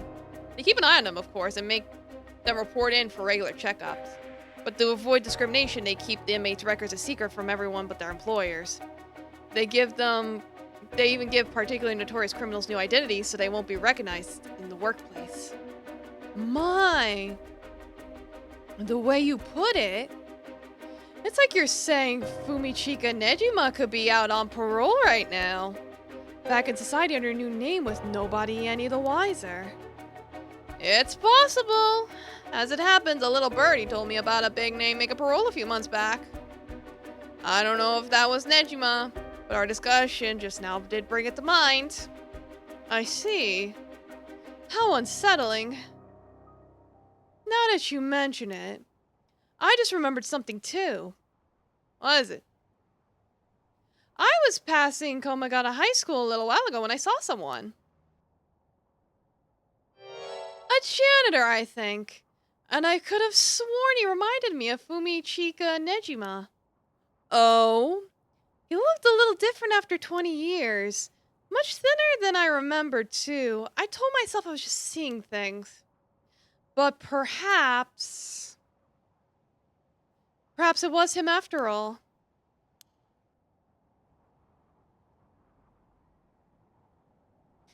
So, what next?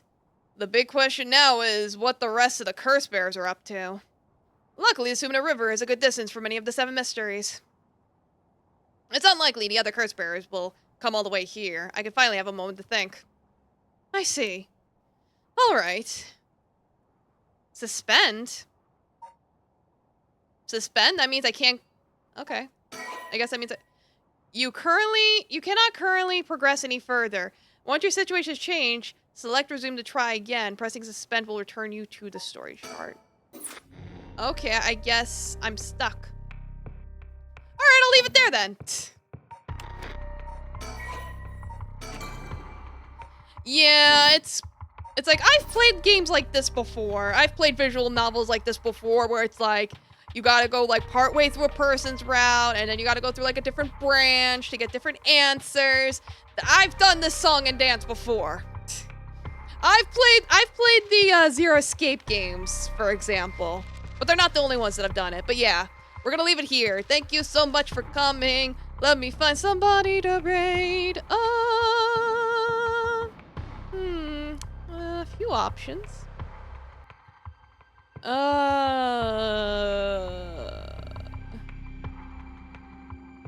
Trying to see who haven't I raided in a while.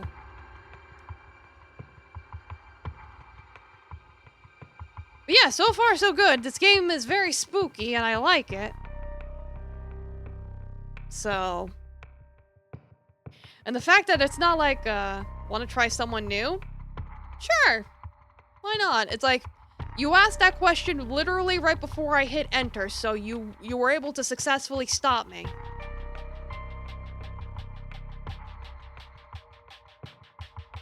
Finish my water. Cup Goodle? A cup Goodle. But yeah, thanks for stopping by, Golden H. Let me look up on Twitch, make sure they're still live. Yeah, I see they are. Okay, I found them. I typed that correctly. Oh, I see. They're like just starting. Okay.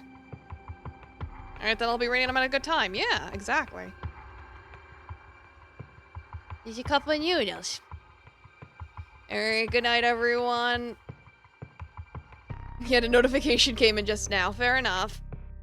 Alright, rest well. Eat your vegetables. And we'll resume this spookiness tomorrow. Good night!